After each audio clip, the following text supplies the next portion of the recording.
Well, hello, everyone, and welcome to my channel.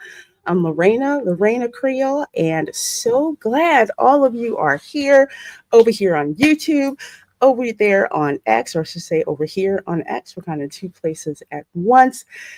Hadn't planned on streaming for Thanksgiving, but when I hit 9K subscribers, of course, I had to celebrate all of you amazing people who have subscribed to my channel, enjoy the content, even those that tell me what you don't like about the content. But we're just growing this amazing community here. And I am just so blessed to have your subscription. So if you haven't subscribed, please do consider subscribing because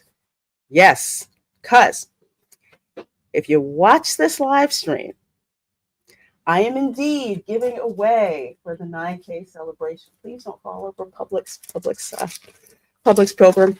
I'm giving away a Epic Universe lanyard and pouch in celebration of reaching 9K. That was a long time ago. 9K subscribers. So I will give you guys instructions a little further along in this live stream about how you can enter to win this. And it is a giveaway indeed. I will say right off the bat, you got to be a subscriber. That's how this works.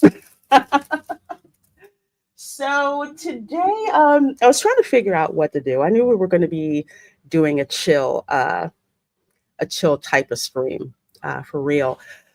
But considering and this is not a downer, actually, this is very, very good. Considering what's happened in light of the elections that we have just had,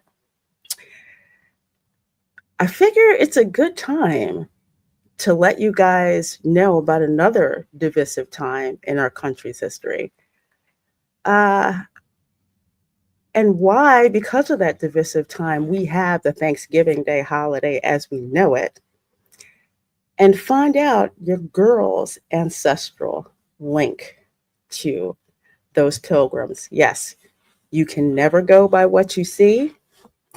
When I found out, I refused to believe it. I went through every historical resource that I could find, but DNA doesn't lie, and neither do peer-reviewed historical records. So we're going to talk about that. So yes, there are Black Mayflower descendants. You're looking at one. And if it wasn't for all those pilgrims that came over from England, we'll say Plymouth, England, to Plymouth Colony in Massachusetts, I wouldn't be here. I wouldn't be here. So the great candy corn. I'm not going to start that. I'm not going to start that at all. Yes, I am team candy corn forever. So first I'm going to bring on some folks who have been with me, hanging out with me. They're going to be dropping in and out. We've got Ron Bradley and we've got Lou Wasserman's Ghost. Hello, and how are you doing? Happy Thanksgiving, and how full are you right now? Good morning. Oh, wait, no, that's. I'm about as full of it as I usually am, actually, but. Too funny. But Too turkey, funny. Is naturally full of tryptophan, which will put you to sleep. Yes. And that is why a bad show is considered a turkey, because they used to have these restaurants in Times Square in the theater district in New York that served all you can eat, more or less complete turkey dinners a la Thanksgiving year round. And when a show failed, they said, well, those people ate the turkey and fell asleep. It wasn't the show's fault. Yeah. That was that era's version of it's too hot in summer for people to go to theme parks, Bob. Right. But even though it's the same temperature in Florida for the last 53 years. Well, yeah, actually, how did my ancestors deal with it being hot in Florida ever since 1565? I don't get it.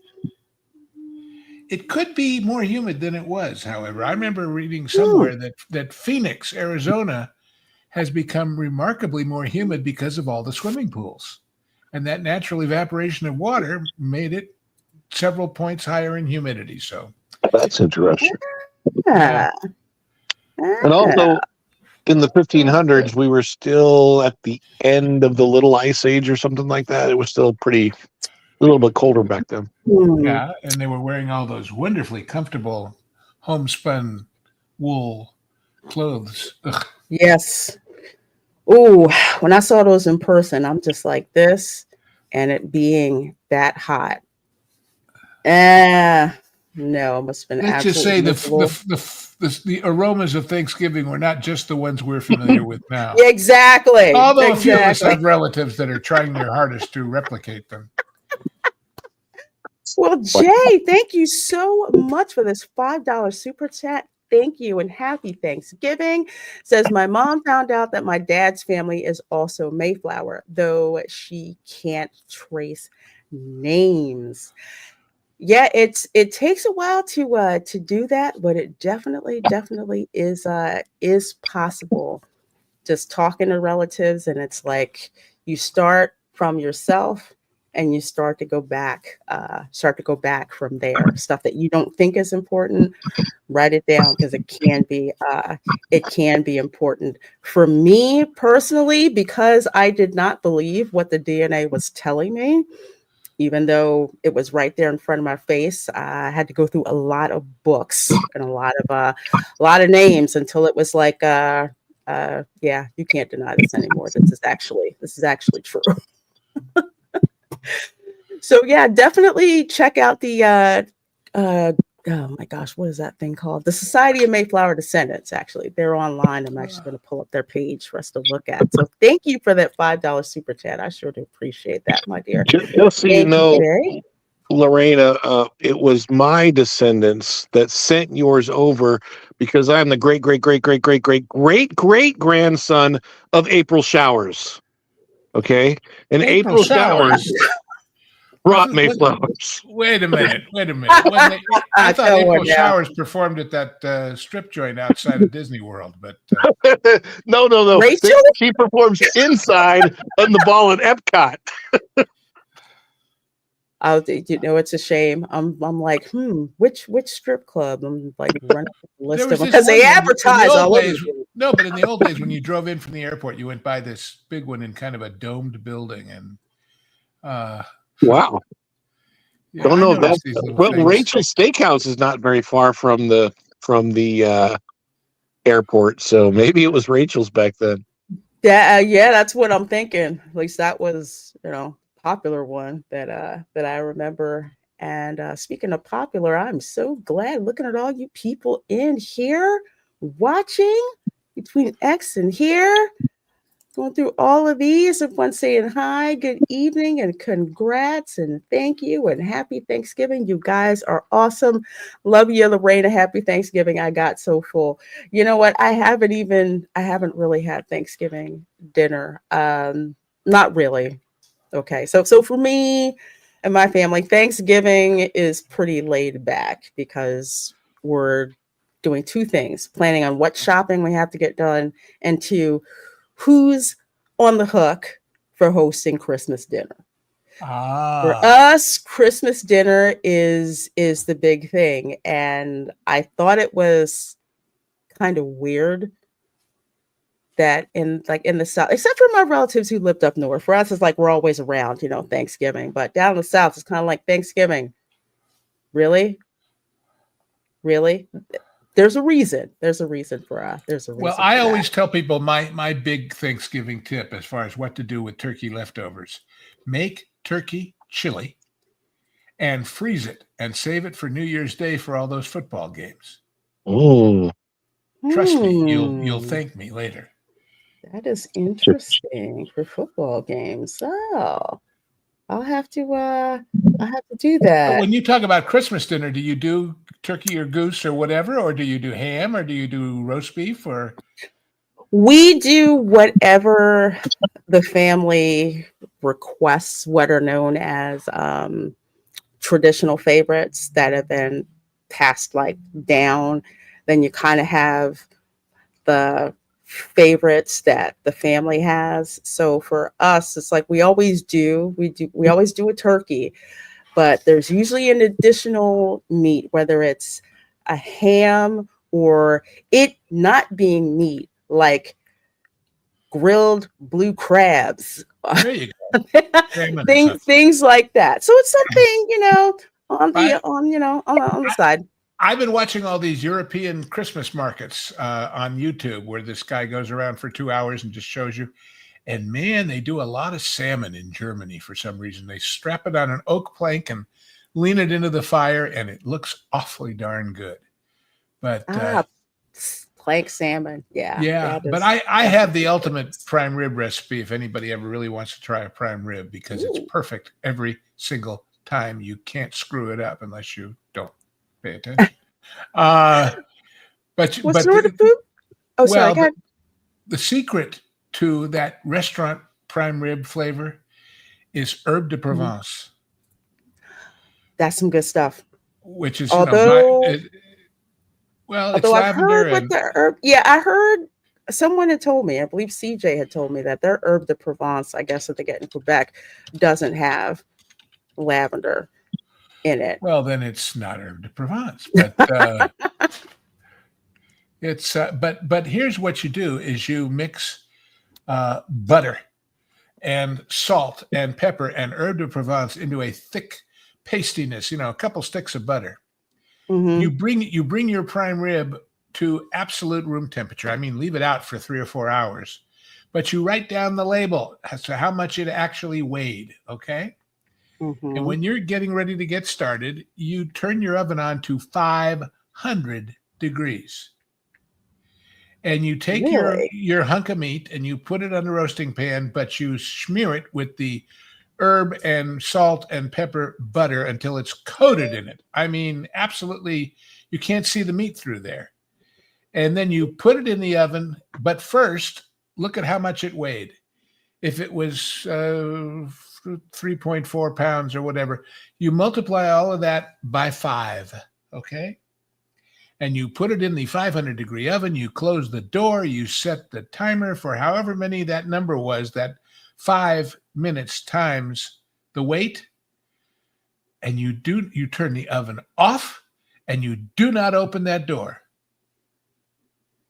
And at the end of that time, you will have the absolutely most perfect, wonderful, crusty on the outside, pink in the middle prime rib you ever did eat. Trust me. Lou, you just described in so many words how I prepare my Creole turkey. There you go. 100%. You just verified that. Although my brother-in-law was like, why do you need French butter? Because we do. Okay. There's a reason we use it with that. Anyone who asks why in questioning butter should not eat. And it's funny because he has French ancestry. We all do. Funny story is, and it's actually true, we're related through Quebecois relatives. I'm like, and you of all people, you're the one who questions why we're using French butter. You've got to be kidding me. Snort of Poopus, I'm glad you got that. Yeah, because it took me so long, and I thoroughly apologize. Life just got in the way in the craziest way. Those of you who won Florida Man Bingo over the year or so, not only did I send you guys out your comic, but as a Lorena screwed up, and I'm sorry, Mea Culpa prize, you guys also got a bag, Super Nintendo World bag from Epic Universe. Wow. So you guys got those together, but don't worry, I'll have a giveaway for that another couple weeks or so. I see Tom F asking, will that work on electric oven or gas? And the answer is yes. You just got to get it to 5 and then keep it closed. Turn it off. Keep that heat in there. It's good. Douglas A. Burton for $4.99. Thank you so very much, my friend. Says can't stay, but whoa, 9K and counting. Congrats, Reina Creole, and happy Thanksgiving to you and the whole chat crew. Well, happy Thanksgiving to you, my dear, and can't wait to have you back on another watch party. I definitely want to have you on for a watch party for Die Hard. That is a Christmas movie. Ah, yes, I will it fight is. people on that one. It is a Christmas movie. Thank you so much for that, my dear. And you're playing Dreamlight Valley right now. All right, well, cool. So many of you folks who are here, and I'm so happy and thankful for all of you. Thank you, Pops. Congratulations. Happy Thanksgiving. Looking forward to being on your channel soon. I know Braylon's going to be on Saturday. Florentine says, hey, happy Thanksgiving, y'all.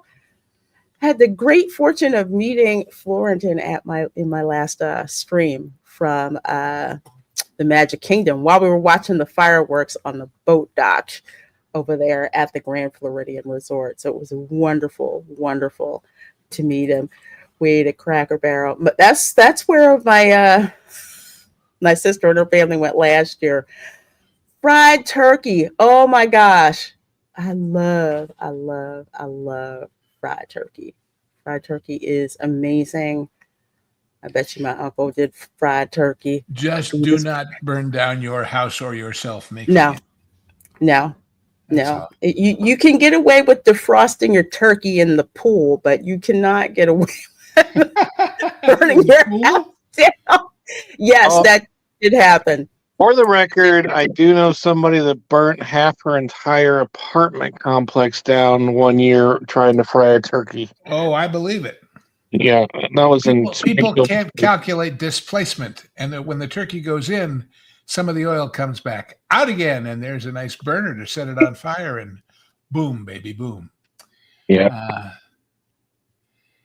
Well, there's my brother-in-law. He says, food is put away. I'm tired. And he says, yeah, he's a French major too. I thought he was going to say he had a French maid to clean up after him there. That would be nah. I remember in the old days at the Adventurers Club, there was a girl who played the French maid who had a very thick Alabama sort of accent. And she said, hi, y'all, I'm Danelle, the French maid. Yeah, I'm from the south of France. So. Oh, it's funny. I'm so sad that I never had that opportunity to go to the Adventurers Club. Oh, I lived there. If I was in town, I was there every night because it was the greatest thing in the world. And shame on them for taking it out. But then I know it was so different. It was a fun. It's just a fun, different type of experience. And I was actually really sad when they took it away because the improv was just so. I mean, it was so. And all the props built into the building and the mask room and the big theater, and they had a ship in a bottle that sank in the bottle. Mm-hmm.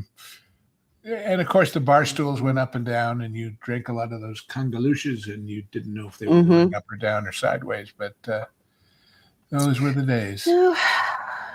Yeah, I hear you. We should do a Dreamlight Valley gathering, and I might do that again. I did that one time, but I'll have to do that. I'll do that again for y'all. 168 of you folks in here, 134 from over there on X. So glad you guys were all here. We're just kicking it, having a great chill stream. Doing who's texting me? Doesn't matter. The people who are important know where I am right now. So let's see here. You'll have to indulge me because one of my hobbies, I guess you would say, would be family genealogy and history. So going back to, there was another time in our country where it was quite divided, and that would be the Civil War. Lincoln got elected president, popular vote and electoral college, and the South decided they to secede. So this is the honor parole of my third great-grandfather, Captain John J. Bradford. If you ever watch a movie called The Free State of Jones, there was a composite character who was threatened with being hung. that was actually based on the life of my third great grandfather, Captain John J. Bradford, because when times got hard in the Civil War and they were going around conscripting Southerners and confiscating property, he was threatened with being hung, and he just barely got out of it. But long story we short, should explain what a parole meant. It meant if you were captured, instead of having the expense and effort of holding you in a prison camp someplace, if you honored and gave your word that you wouldn't rejoin the fight, they let you go. You were paroled as long as you would not be a combatant anymore. And that's what this document is a parole. Exactly. And at the bottom, it says the above named officer will not be disturbed by the United States authorities so long as he observes his parole and the laws enforced where he resides. So he was able to, they were able to they were allowed to take their weapons with them as long as they had to sign and honor parole. So this because is actually, of course, they needed a rifle to hunt with. And yes. It's like at Gettysburg, they let the officers keep their horses because they didn't belong to the army. They belonged to them, and they needed them to plow the fields and survive after the war. Mm-hmm. Absolutely. So my third great grandfather, he was actually a Mayflower descendant. And the interesting thing about this is no one had looked into that until I want to say maybe the past 15 years when I talked to one of my cousins that I found through DNA testing, and we share Captain John J. Bradford as a third great grandfather. We do not have the same third great grandmother. You put it to you like that. People got around in those days, you know. They did, and it's more often than not, DNA is uncovering a lot of that stuff that's been going on. I don't do those DNA things because people of my ethnicity could come back to bite you someday with these morons, you know. Yeah. So, I just say, as the great Martin Mull originally said, noses run in my family. So, well, with this here, because we didn't know or no one had even started looking into possible Mayflower ancestry, is because in the South it was more important to be Southern. You know, not real cool to be a Yankee for the most part. His father was a Yankee. His father left Massachusetts to buy land from Spain when France was being ruled by Spain. It was Spanish Louisiana. So he was down there buying property so long that his father died, and his father gave him the grand total sum of $1. Yes, $1 in the will. But again, last name Bradford doesn't really mean anything really in the South, but in New England, Bradford, do you mean a descendant of Governor John Bradford? Yes. Of the Mayflower colony, correct? Captain, yeah. Governor John Bradford, descendant of this side of Plymouth Rock and the Massachusetts Bay Colony. Oh, yeah. Yep. It's quite interesting. And skipping over here to the History Channel's page, and I'm not really showing too much because this History Channel, part of this page is to rabble-rouse, but this part is actually pretty cool. And I like this one because the art that they're showing here is actually the Thanksgiving celebration that was done in St. Augustine.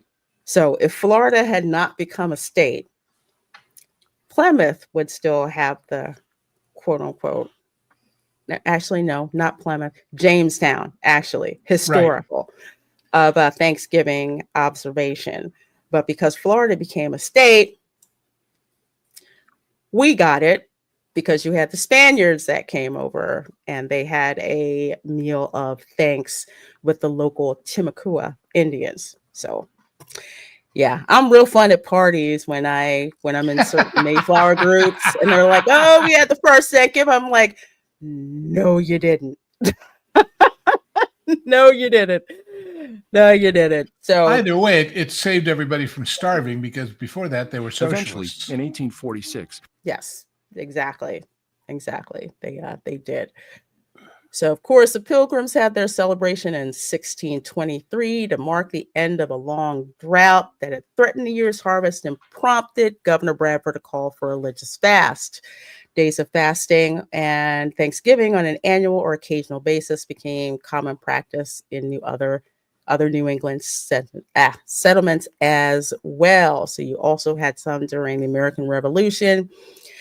In 1817, New York became first of several states to officially adopt an annual Thanksgiving holiday, each celebrated on a different day, however, and the American South remained largely unfamiliar with the tradition. Thanksgiving was never like a really big, not observed in the South, really, at all. It is a big thing in the Northeast. It's Well, like everywhere. let's just face it. It's easier to stuff a turkey than a gator. So True. That is true. Gator and That's stuffing. true. Yeah. We were talking about giblets the other day, and I don't know about gator giblets, but no, not gator. Well, at least with the gator, if you stuff the gator, if you stuff the gator, then you have leftovers to make a purse. on the other hand, the turducken comes out of New Orleans, so go figure. The turducken. Have you ever had a turducken? I have. I've heard of it. No, a I've heard of turducken is a chicken stuffed inside a duck, stuffed inside a turkey, with 3 different flavors of stuffing in between. It's an interesting idea. I've had the 3 separately, not together. It's like the meat version of a Monte Cristo sandwich. Yeah, now that I think about it, but I love Monte Cristo sandwich. Or of an ice cream roll. One of those old-fashioned ice cream cake rolls. True. But you bone the chicken, and then you stuff it inside the boned duck, and then you stuff that inside the turkey. But at each layer, you add a different flavor of stuffing. I love bonus chicken. I don't know. Paul Prudhomme used to do it a lot, but he did. Well, you have Sarah Josepha Hale, who was a suffragette, actually, and she was the author of the nursery rhyme "Mary Had a Little Lamb." Now that I did not know. So she launched a campaign to establish Thanksgiving as a national holiday. So why didn't lamb instead of turkey become the flavor? If she did it, it should have been lamb. Mary had a little turkey. And a little cranberries too. And when she did it, I want to say it's because of a farming thing. You don't really farm turkeys. You go out and find them and shoot them. Oh, I've been to turkey farms. Do you have any idea how stupid turkeys are? Are they dumber than sheep? Oh yeah. If you go to an actual turkey farm, what you will find is this: the pens, the corners of the pens all have chicken wire in a curve. So there isn't a corner for them to get stuck in, because if something makes a loud noise, they all get scared, run on the corner, and suffocate themselves without that chicken wire. That's how dumb turkeys are. I thought sheep were the dumbest animal. No. Turkeys are much dumber. Okay. Oh man, that's hilarious. But I used to actually, my family was in the rendering business, which is what happens to all the other pieces of things. Mm-hmm. And we used to pick up the remains, so to speak, from a big Antelope Valley Turkey Growers Association, big co-op of turkey people out in north end of LA. And we'd go out there, and they would kill, running up to the holidays, like 12,000 a day. Mm-hmm. And that was something to see. A lot of turkey. I'll bet. Let's see. And they sorry, I've been paged if it's okay for camera girl to cut the turkey. I'm like, yes, you can go ahead and get the turkey breast. At least I made a turkey breast anyway. But to get the feathers off, they kind of put them on a clip on a conveyor belt thing, almost like hanging from a thing like an assembly line, and it goes through this big, huge drum which has a zillion rubber fingers on the inside of it and spins, and the centrifugal force makes these rubber fingers knock all the feathers off the turkeys. It's a very fascinating tool. Anyway, now you know more than you ever wanted to know about turkey. Absolutely. Well, apparently, she got the nickname the Mother of Thanksgiving, and Abraham Lincoln finally heeded her request in 1863. I knew it was Lincoln. I didn't know about her.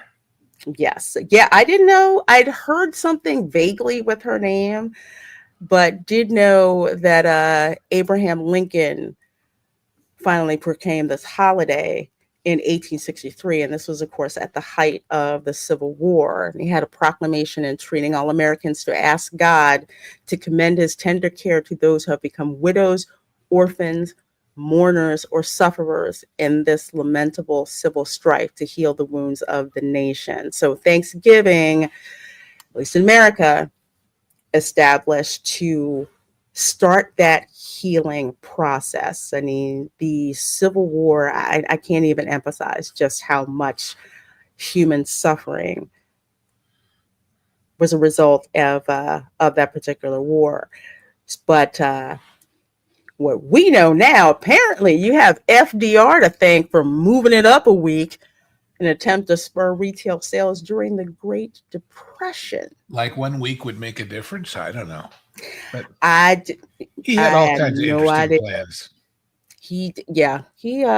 FDR was an interesting person. And when I found out that he was shot, not shot as in, but shot as in all pictures of him were done from the waist up, because he didn't want the nation to know he was in a wheelchair. When I heard that in history class, I'm like, dang, really? Yeah. The image consultants thought being in a wheelchair would be a bad deal, huh? Early Thanksgiving menu is pretty interesting. They had grains, nuts, and fish. Turkey is a questionable item. Turkeys in New England, pretty believable. I would see wild turkeys. I didn't see a wild turkey until I visited Penn State. That's when I saw like a wild turkey. And I will point out to you that the turkey is called a turkey because they thought they were in Asia. They thought they didn't know there was North America in between. In fact, in French, it's dindon, which is D''IND, as in Indian, ON, because they thought it was an Indian bird, as in East Indian. So you could have curry with your turkey. I have to laugh because I haven't used my French in so long. I'll see certain words and it'll start to come back. And when I learned the word for turkey in French, I laughed for like, I don't know how long. I said, that just sounds like the most idiotic name for it. But it's that Indian bird, yeah. It's an Indian bird. Turkey curry. Turkey, what? Yeah. Turkey vindaloo. So to just kind of hit things really quick about the Mayflower passengers that I'm related to. There's several families. So Mayflower had 102 passengers, and they were seeking religious freedom, but is that quote unquote long story short and crew, or is that just the people they were carrying and not including the crew? That is not including the crew. Okay. So these are the people who came to New England to stay, which is why if you ever see the slasher movie Thanksgiving, which was actually really good, the antagonist, the serial killer was running around in a John Carver mask. John Carver royally screwed over the Pilgrims. He went back with the ship, but it was very contentious. He really screwed over the Pilgrims. So just a little backstory if you go and you see that slasher movie. So we have 5 families actually. Of course, one being the Brewster family. So the Brewsters, I'm related to William and Mary Brewster. When the Pilgrims were actually over in, oh my gosh, where were they? Oh, they were over in Holland because they were religiously persecuted, as in, they were about to get killed if they didn't leave. They were in such fear that Mary Brewster named her youngest daughter, who was born actually born in England before they left, named her Fear. Wow. Like that was the name. It's amazing the stuff you learn about religious persecution and what they did to get around it or whatever.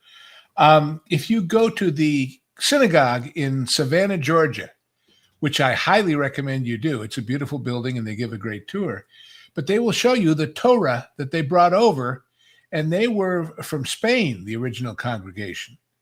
Mm-hmm. And most all Torahs are made out of linen. This one isn't. And that's how they were able to date when it was made, because if you went in and ordered X zillion feet of linen, they knew you were making a Torah scroll, and the Inquisition was liable to come down on you. So this was made out of deer skin, believe it or not, so that they could avoid being discovered for having made it. Just fascinating to me, all that stuff. That is really fascinating. And the other reason to go there, aside from the wonderful tour and the great history, they sell the best souvenir I've ever seen for any kind of religious institution. You know what it is? Which one? It's a T-shirt that says in English and in Hebrew, "Shalom, y'all." I have seen that T-shirt for sure. I got it from my mother. She loves it. She loves it. Oh my gosh. Well, let's see that. And when you go on the tour there, you go in the sanctuary of the temple, which doesn't look like most temples we know. It's much more like like one of those steepled churches in New England. But you stand there at the foot of the stage, if you will, the altar, and you look back at the audience, and right in the middle of the organ loft, there's a clock. And I'm going, why the hell? And the lady giving the tour explained that was to make sure the rabbi didn't go too long on his sermon. Oh my goodness! Because it's Savannah, and we want to get out and party for goodness' We want to get out. Don't go ahead. I gotcha. Yeah, I've actually seen that synagogue in Savannah. It's a great tour, and they have some fascinating stuff. It's awesome.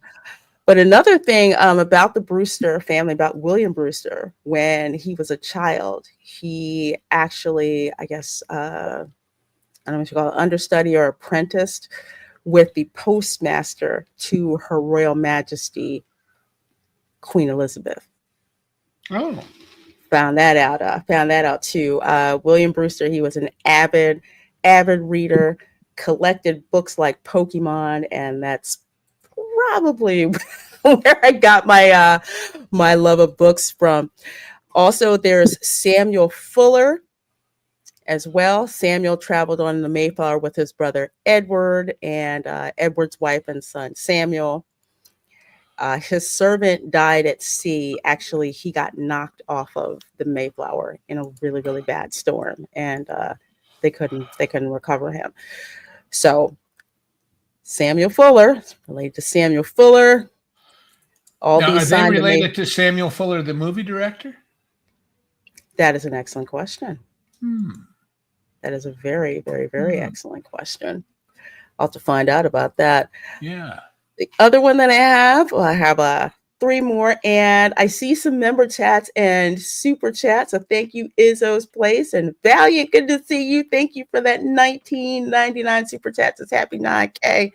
I'll bring that up on screen in a little bit. But here we have the Hopkins family. So Stephen Hopkins. He is my 11th great grandfather. His second wife, Elizabeth Fisher, is not my 11th great grandmother. That would be his deceased wife. He came over on the Mayflower with his 2 children, Constance and Giles. I descend through both of the kids. And hey, Erica, how you doing? Hi, happy 9K. Thank you. Thank you so much. So much. I'm glad you're here. I know it's really late where you are. Yeah, I can stay for a few minutes, but I do need to get to bed the next 15-20 minutes. Oh, okay, well, I'm going to wrap this up because I think both you and probably Ron have to exit at the same time. One of the things to remember the most about Stephen Hopkins, he's probably my most colorful Mayflower ancestor. He was actually supposed to go to Jamestown, and he did. his ship got shipwrecked in Bermuda. So if you ever see or read the Shakespeare play, The Tempest, The Tempest, yes. Stefano is based on Stephen Hopkins. Ah, Yeah. Wow. Yeah. Although he almost got hung because he had the audacity to question why folks were just sitting around and no, he wanted to stay in Bermuda. I mean, why not? It's nice. All the food's there. We don't want to go to the freaking colonies. And well, he got in some trouble and he almost got hung, but he talked his way out he of it. probably asked that question about what does God need with a starship or with a Mayflower ship? Probably. But yeah, he became pretty much a mercenary. He came over with the Pilgrims as a security, so to speak, and got busted frequently for selling liquor to the Indians on Sunday. I don't get it. Apparently for Plymouth Colony was a problem. I thought the same thing. I'm like, why? He's making money. The Indians want to. Some of the Pilgrims looked at him side-eyed because they thought that he was corrupting the Indians, since apparently they all like to hang out at his house and drink. So yeah, that was interesting. I didn't think that was. I just thought that was funny, but Stephen Hopkins got into a lot of trouble because, well, he did not hold his tongue for anybody. That sounds familiar, doesn't it? The Rogers family, Thomas Rogers came over with his son, Joseph Rogers, who was about 17. Thomas Rogers was one of those Mayflower passengers that died that first year. They lost, I think, about 1/3. Yeah, to about almost a third 2/3. Yeah, it was. They were very unprepared weather-wise because they got there later than they were supposed to. And he died.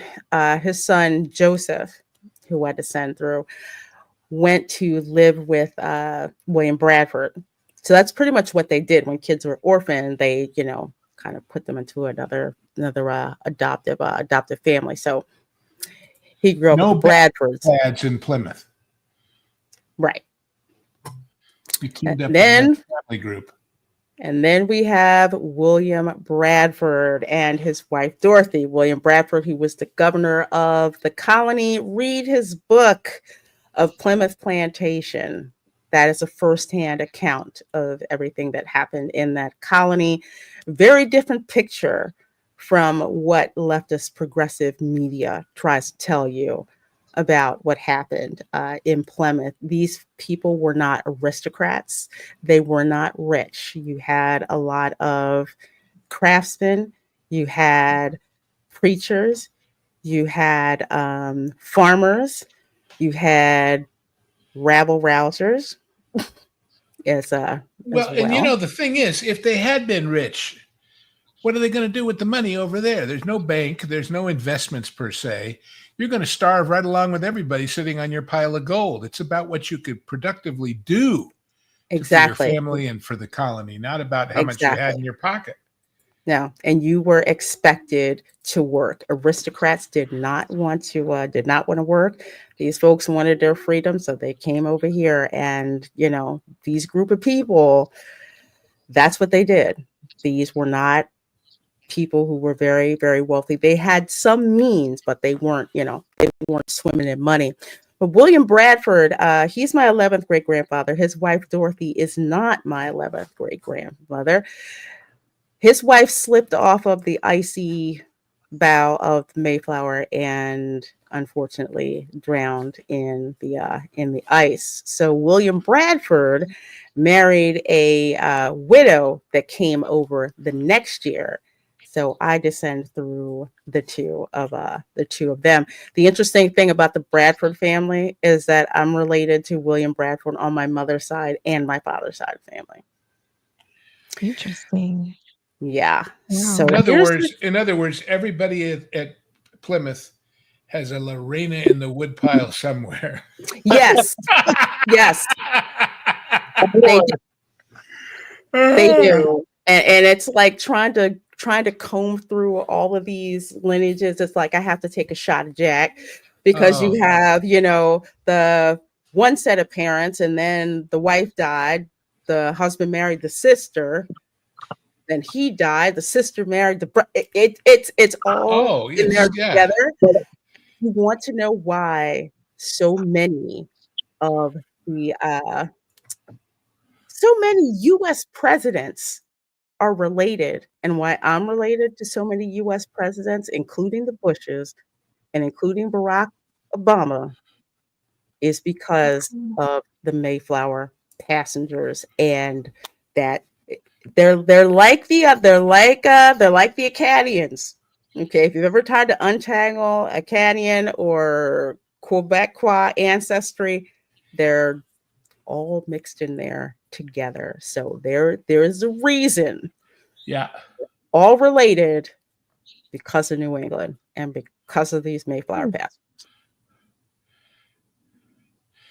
Yeah, I have a similar family in that my mother's parents were second cousins.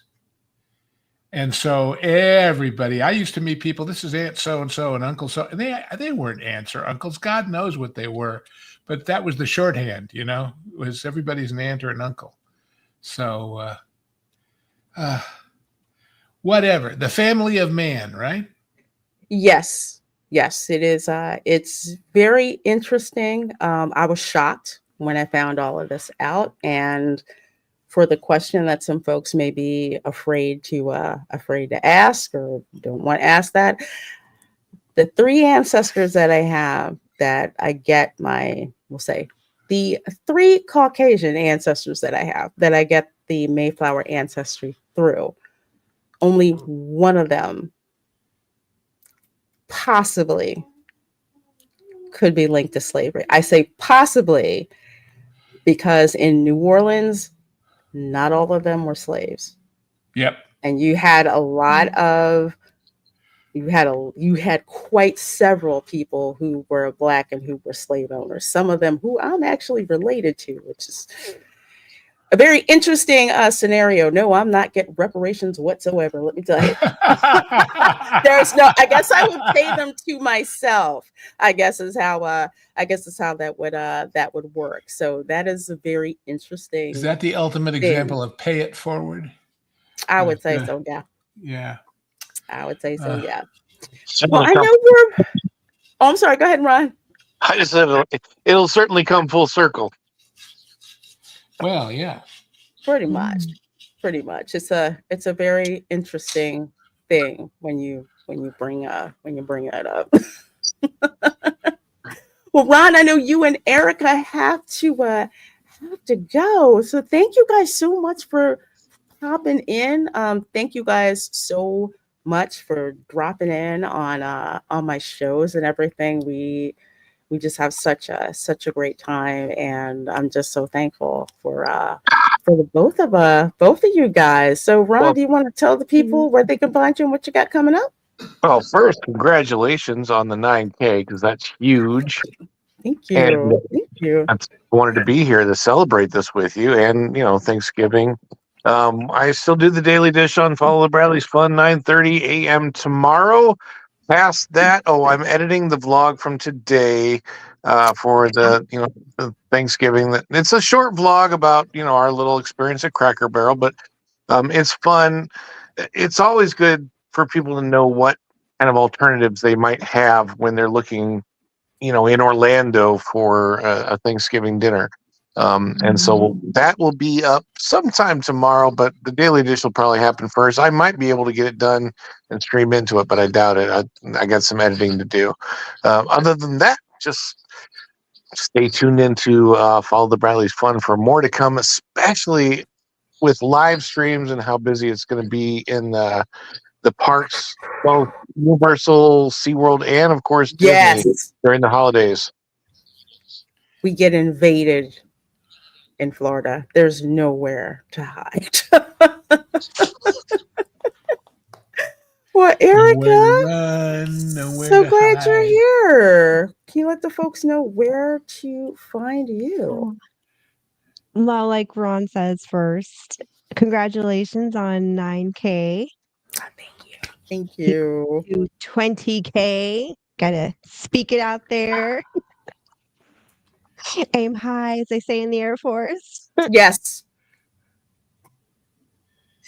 But y'all, you can find me at Erica-Raff or hanging with Erica and Raff. And yeah, I still haven't edited that vlog when we went to Fantasia Land. I got to work on that, get it out this next week.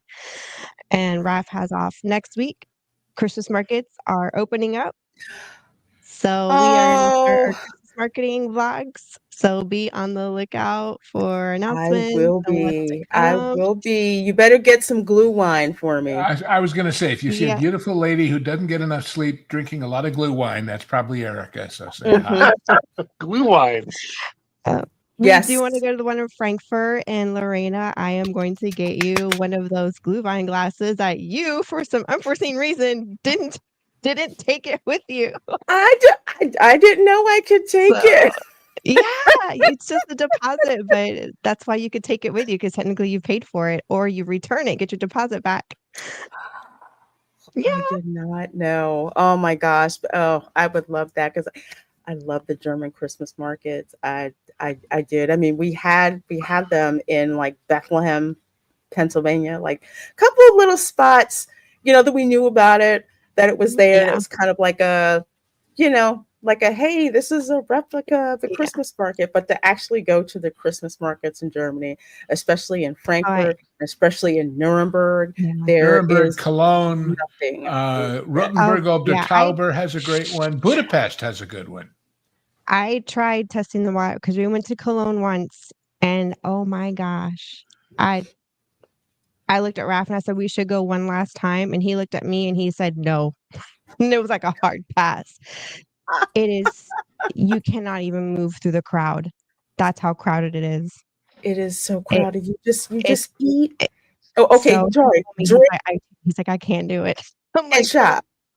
And drink and shop. And if they find out you're American, they let you know how well they will pack your stuff to ship, take with you on the plane, and then have you drink some more. We're tourists, so we don't. We live an hour and only like what? Cologne's almost almost 3 hours from us. I can't wait. I can't wait for that vlog. I can't wait for that vlog. Yeah, we do want to go to Frankfurt, so we have to go to the Frankfurt one, which he's totally down for, because that's where Epcot's German pavilion got inspired on this whole thing with Raph. But I told him, no, we need to go because Lorena's earned her glue vine glass and she didn't take it with her. So we need to score her one. So I'm going to keep pushing for that Frankfurt one once it opens up and get our butts up there. And it's a medieval one here locally. It's a medieval Christmas market. Yeah. Oh man, folks, you got to get on the bottom floor with Erica's channel. So much great stuff, especially her perennial recipe. So you got to check that out. Yeah, I put the recipes out so you guys can try them out. Didn't I can't remember. Yeah. That's another variation. I make mine Dominican style, but there's a certain baseline to perennial that you got to do. Oh, okay. Yes, there's different ways. There's different ways to make it. With Dominican, that has like a lot of citrus juices that are like in it. But your baseline perennial, there's a certain baseline you have to have for that. So Erica's got a recipe for that. Totally. Do you follow Chef Z? I always thought of it as Puerto Rican. I don't know why, but. Puerto Rican, she's Dominican. She's a chef. I assume she's a chef, but she touches every dish, I swear, that is made in the Caribbean. I did. I've seen hers. I think that's where I got mine.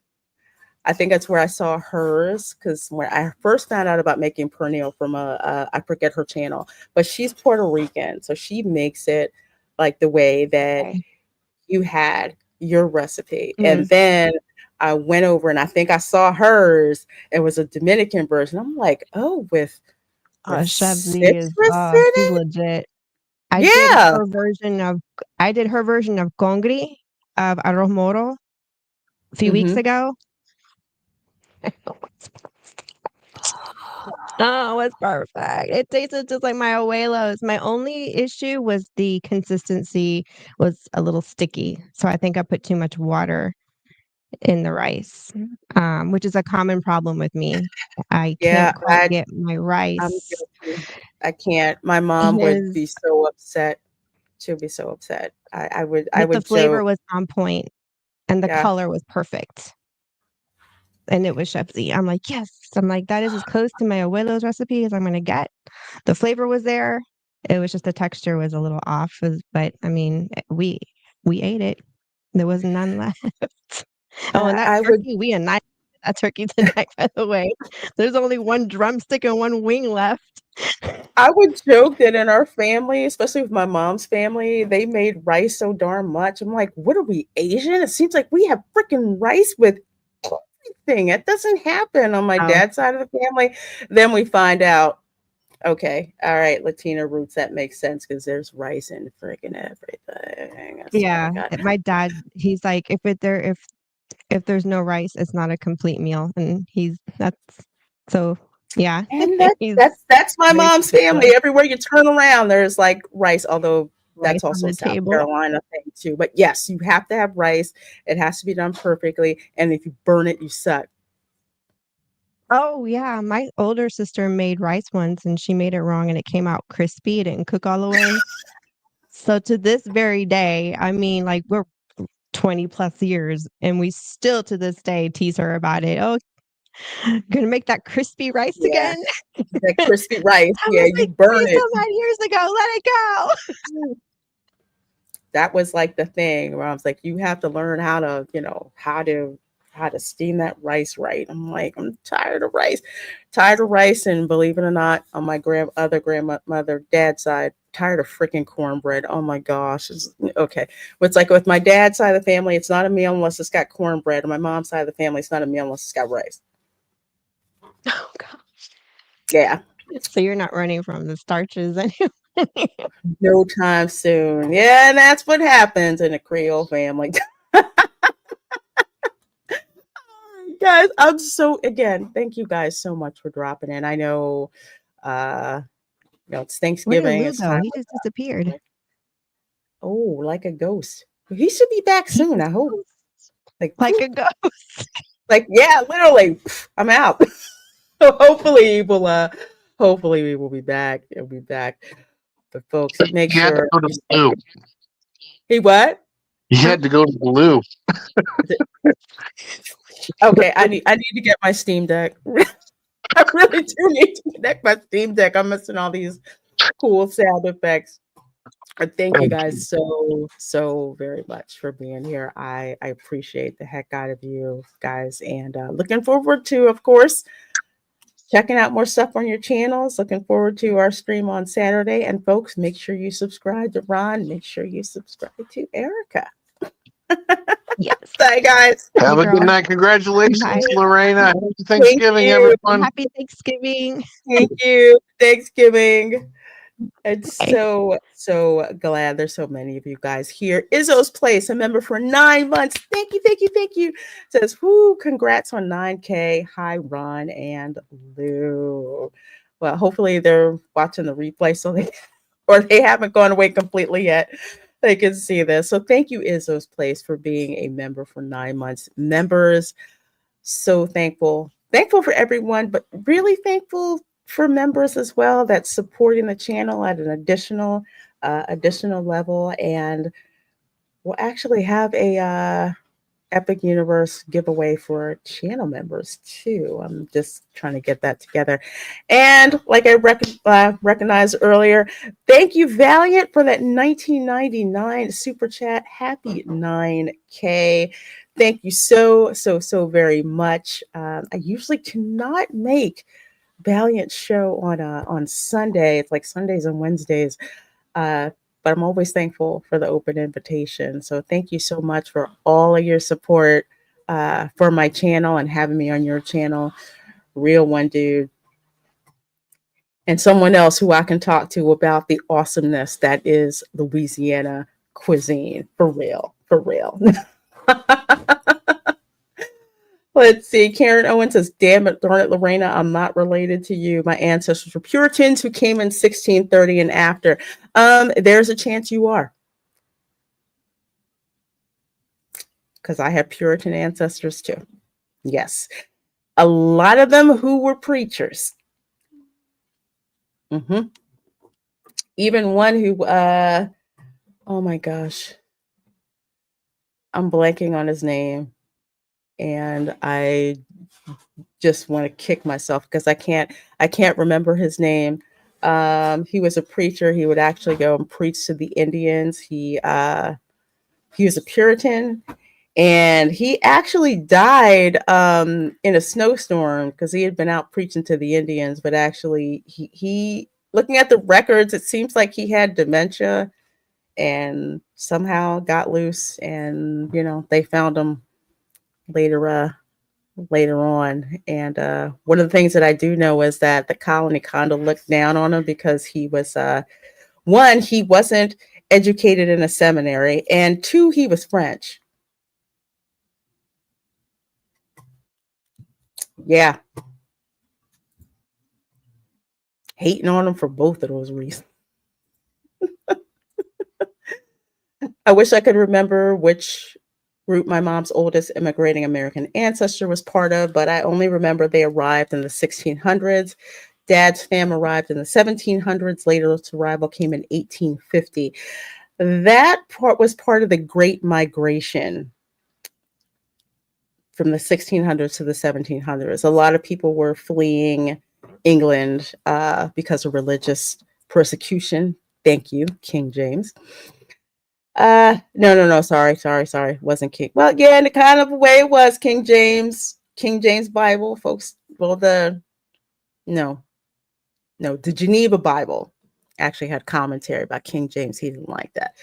So a lot of people left because they would just rather pursue their lives and their fortune to be able to live free and worship free over here in the colonies.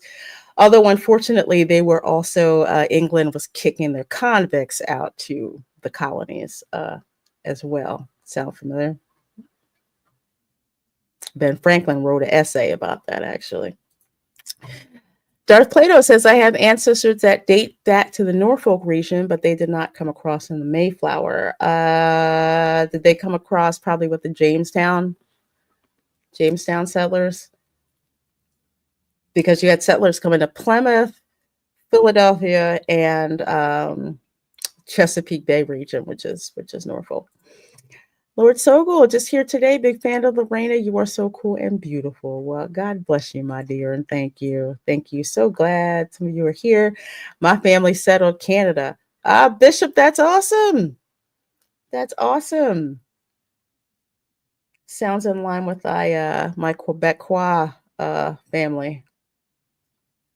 They left Quebec to settle in French Louisiana, which became Spanish and then American. Kind of wild.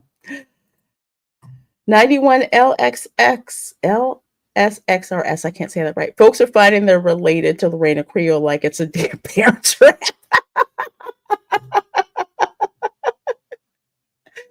That is true. That is true. Thanks, Bobasaurus Rex. And thank you, Solomon Thornton. I appreciate that. Thank you, Zachariah 315.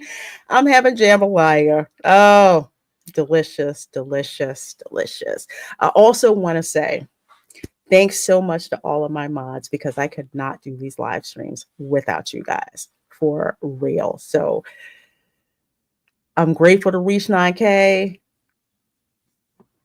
But I also couldn't do it without you guys' help too, because my mods are freaking awesome. I have to come up with a cool name for you guys. I can't use enforcers. That sounds a little too hard. The gene pool back in those days was rather limited. That is true, which is why those of us whose family has been here many generations will end up distantly related. Yes, according to the DNA testing, I would say my family got here 1565, between 1565 to 1600 in Florida. Then let's say 1607 in Jamestown, 1620 in Plymouth. But before that, Caribbean for my family. So we're talking Grenada, Barbados, Mexico, Colombia. But if you want to really, really go back, you're talking Puerto Rico, Jamaica, and Cuba. Mainly those three.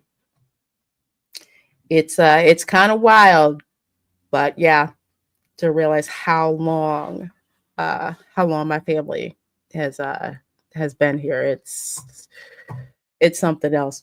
Well, something that I want to share with you guys, and I think this will take up the rest of the chill stream.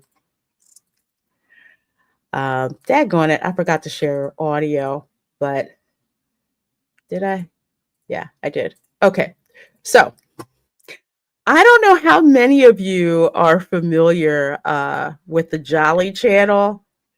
I have become so addicted to watching these guys, these two British guys who try so many American foods. You probably know them from the videos they do where they have the British high schoolers try American foods. With this one, really grabbed my attention the most because this one, well, there's Southern foods. That's the number one that I like. So you can watch videos of them checking out soul food, which is so funny. Because as someone who makes soul food, has had soul food, I love seeing people's reactions, especially foreigners' reactions, and especially British reactions, because cuisine in Britain is not what you would call, what's the joke? Britain conquered most of the world with all those spices and they hardly use any of them. I don't understand. I really don't get it.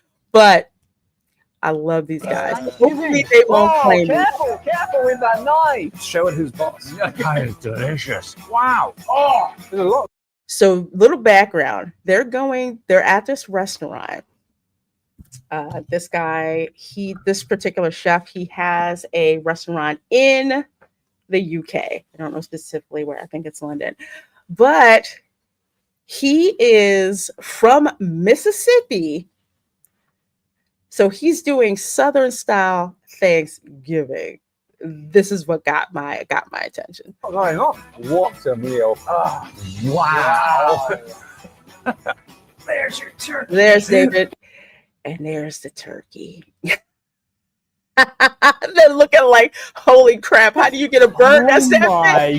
It's enormous. That's actually a baby turkey, because I think, which is true. That's a little turkey. I've seen here, at least in America, which I really haven't seen turkeys sold anywhere like this except in America. In America, you've got 3 sections of turkey in the supermarket. You've got the polite turkey, which is between like 16 to 18 pounds, can feed maybe about 5 people with leftovers. And then, let's see, you have the just turkey breast by itself, which is usually for people like me when we don't want to make a full turkey and we just want the best part of the turkey, which is the turkey breast. So we just bake that and we have nice, slices to go, or turkey for turkey sandwiches, which is mainly what you want. Then they have the big ass, and as Bonehead says, the roided up turkey. And those are the ones that are 26 to 30 pounds. Yes, they exist. No, I do not get any of them because something in my brain says something ain't right about that. I would rather just get 2 like 16 to 18 pound turkeys rather than, the mutant turkey. But yes, this one is your sent him to a nicer place a little too polite early in his one, life. which is big enough. This is an American Thanksgiving dinner, starting with the turkey. Wow. No, I thought the turkeys my mum did at Christmas were massive, but that No. This is huge. I'm traveling for work, but smoked a nice big turkey breast earlier this week. I'd love to smoke one. I haven't smoked a turkey. I would like to do that. So I have my own smoked turkey wings and drumsticks, because I like to use smoked turkey in my collard greens and also in my red beans and rice. I don't like to use pork if at all possible. So I need to get a smoker so I can do that on my own, because smoked turkey is kind of expensive. It's ginormous. I actually got you a pumpkin spice latte, Josh. Okay. I heard that this is a PSL Thanksgiving tradition for many people before. Well, I will say this much about pumpkin spice latte. Here in the South, this is what I have noticed. We don't really get that hot. They push a lot of the pumpkin spice latte cold brew. But it's not like, oh, it's pumpkin spice, we all have to have it. It's just kind of like pumpkin spice, yeah, okay. Can we get it cold or not? So Starbucks actually modifies their menu for those of us here in the South. So they're not pushing, like the peppermint hot chocolate, the pumpkin spice latte. You're seeing like pumpkin cold brew. You're also seeing like cranberry orange refreshers, which I've had, which is delicious. So it's interesting, because when I lived in Philly, you walk in, you would see like pumpkin spice latte, pumpkin spice everywhere. Here it's just like, we got it cold, but you might want this cranberry, cold cranberry orange refresher. Ooh, yes, delicious. So it's a little different down here, because pumpkin spice people usually think cold, and it is not cold down here in the South at all. It's still hot. Cynthia Carter says, I love those guys. I remember seeing them hit a good old-fashioned UK restaurant after a US tour. They were like, oh yeah, we're home. It's not.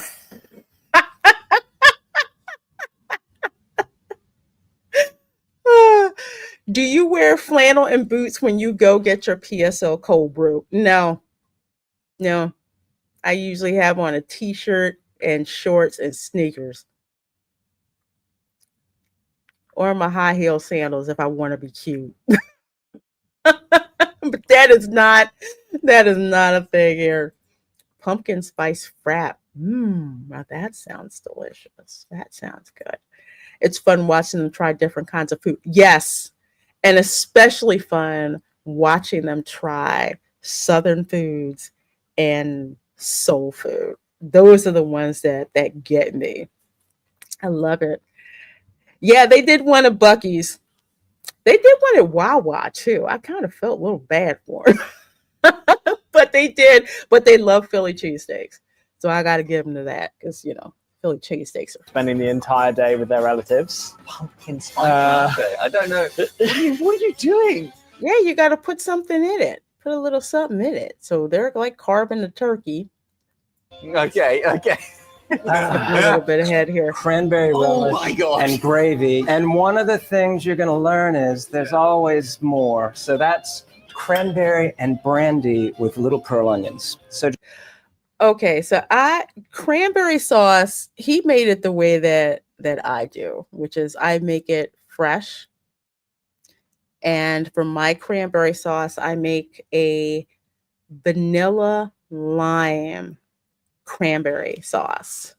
So I creolize it. Some people make it with orange, which is another thing down here, which I do love, but I wanted to do something a little different. So I made it with lime. So I have cranberry, lime, vanilla sugar, cranberry sauce. So it's different. And I love how it tastes.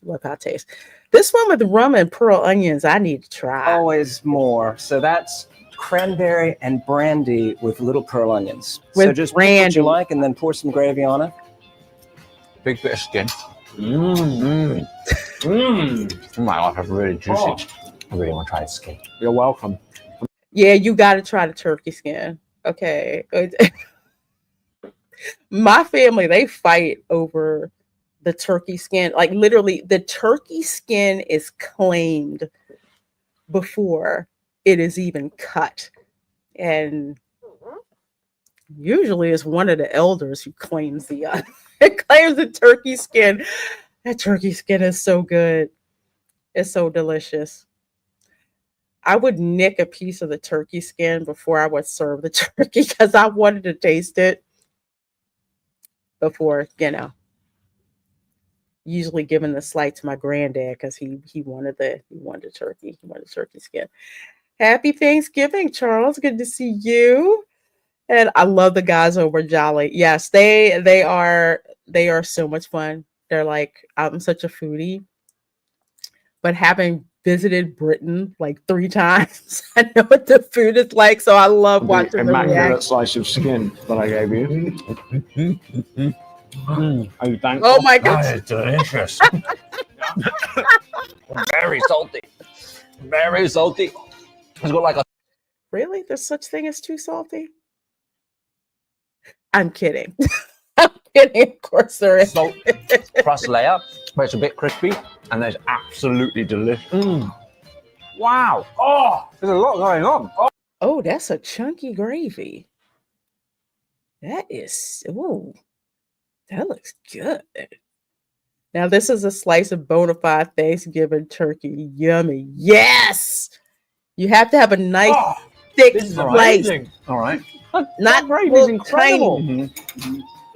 tiny. You always have turkey with some bread, so we got some pumpkin bread, and There's a then whole loaf of bread. and then cornbread too. For one, Okay, we can hold on that one for a minute. So let's see. Do they fight for the turkey skin like Jim Carrey at Medieval Times and Cable Guy? Well, they kind of threaten you for the most part, or they'll guilt trip you, into who gets the turkey skin. Turkey skin. Your grandparents are like, okay, now you know the turkey, you got to give your grandfather the turkey skin, right? Right? Yeah, okay. Yeah, all right. I didn't get the turkey skin until I was an adult and roasted my own turkey.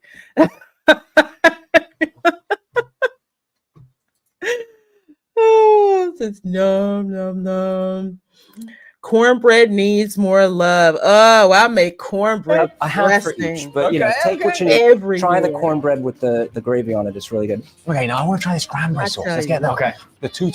With my family, if you didn't have cornbread dressing,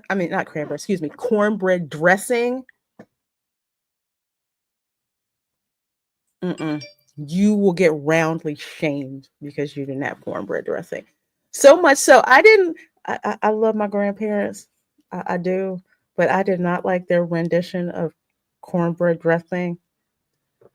So at 15, I came up with my own dressing recipe, and they tried it and were addicted ever since. Absolutely. Good seeing you, Chef Nation. And my mama made her cornbread dressing this year. Yeah, that's on the Christmas list to make for me. So yeah, cornbread dressing is on. It's on. Pumpkin and cornbread. Oh no, Types of cranberry sauce. Not a bad. I love cranberry sauce. You know I have a bit of a sweet tooth. That's very different than the cranberry sauce you can buy at Tesco's. So I'm guessing at Tesco's, the cranberry is in a how to say, probably like in a can or something like that. I do not like canned cranberry sauce. I mean, you ever have the cranberry sauce? You shoot it out the can and it's like all wobbly on a container. I never liked that. I like cranberry, but it was like eating jelly and not in a good way. And I never liked it. Blew my mind when I found out you could get whole cranberry sauce, which was better. And then blew my mind even further when I saw how to make your own cranberry sauce. And I have made my own cranberry sauce ever since then. I do not buy it from a can. I make it fresh, and I make 3 versions. The cranberry sauce, I use vanilla sugar. I make my own vanilla sugar. So I'll use vanilla sugar. I'll make one that's cranberry orange, and I'll make one that's cranberry lime. All made with vanilla sugar because I like how vanilla sugar tastes. It helps it helps balance out the tartness of the cranberries. I mean, it's like you have cranberry and sugar, but still it's very tart for people. So if I use vanilla sugar, it kind of takes a little bit of the tart edge off. Where it's like, oh, this is nice. A little bit of tart, a little bit of just, just like that. Just like that. Leah McNeil says, Reina Creole, we have sweet potato dressing with our turkey for Thanksgiving, Christmas, and Easter. How do you sweet potato? Ooh, that sounds good.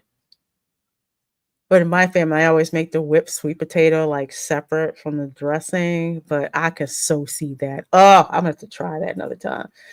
Because it's homemade cranberry sauce, my man, the good. Yes. Homemade, perfect. Absolutely perfect. There's nothing. Once you have homemade cranberry sauce, you will never go back. It is worth the effort, and it's actually cheaper too, and better for you if you're trying to watch your sugar. Who's Tesco? Tesco is a supermarket chain in the UK. So when I finally start putting out some, what is that thing? Oh my God, I have a brain fart. I'm really hungry. Once I start doing my cooking videos, you'll probably hear me say the words, and you can buy this at Tesco a lot because I have viewers in the UK who want to create like some of the dishes that we're famous for here in Florida. So sometimes if I say you can get this at Tesco, folks over there pretty much know what I'm talking about. And Lou's back. Hello. Sorry about that. The joys of technology struck. But didn't mean to disappear. But yeah, Tesco and the Jolly guys are fantastic. They really are. I love these guys. They make especially when they bring American stuff back and have British school kids try it. The one that hooked me was the one where they had the British school kids try Popeye's fried chicken. Yeah. Yeah. They were like, "Oh, this is not like KFC." We're just like, don't even mention the word. Yeah. Miss Loretta's down home cranberry sauce coming soon to all Tesco's everywhere nationwide. I want my cut. That's it. I just want my cut. Thank you. Very different. Okay, I guess that was intended. Let's see. I'll try to skip here. So here's here's the stuffing. It's got a little pork in it, fruit, the stock that I made from the first turkey that I roasted. Okay. So just give that a go. There's a small portion of that as well. Oh my God.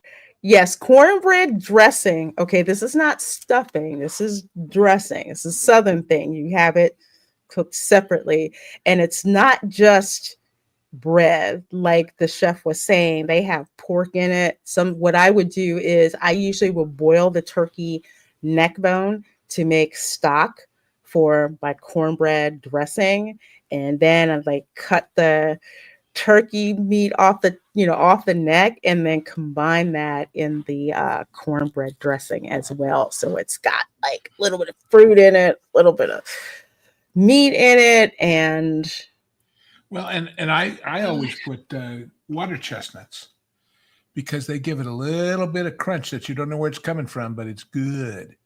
Get a can of Chinese water chestnuts and chop them up and throw them in there. That is interesting. It works. It's wonderful. Let's see. I'm trying to think what else you can do with. Oh, well, I did one once. I did a duck instead of a turkey, and the stuffing had dried fruits in it, apricots and other rinds and things to give it that kind of Andalusian aspect. But I always like it out of the bird and in a tin because you get crispy and crunchy. And did I tell you about? I was just the other day. I saw a hack, as they call them nowadays. Most of which are done by hacks, but this was a good idea. They made it in a bundt pan. And the idea was that when you unmolded it, you could slice off a piece and you had crispy on top and whatever. And secondly, they put cranberry sauce in the hole in the middle.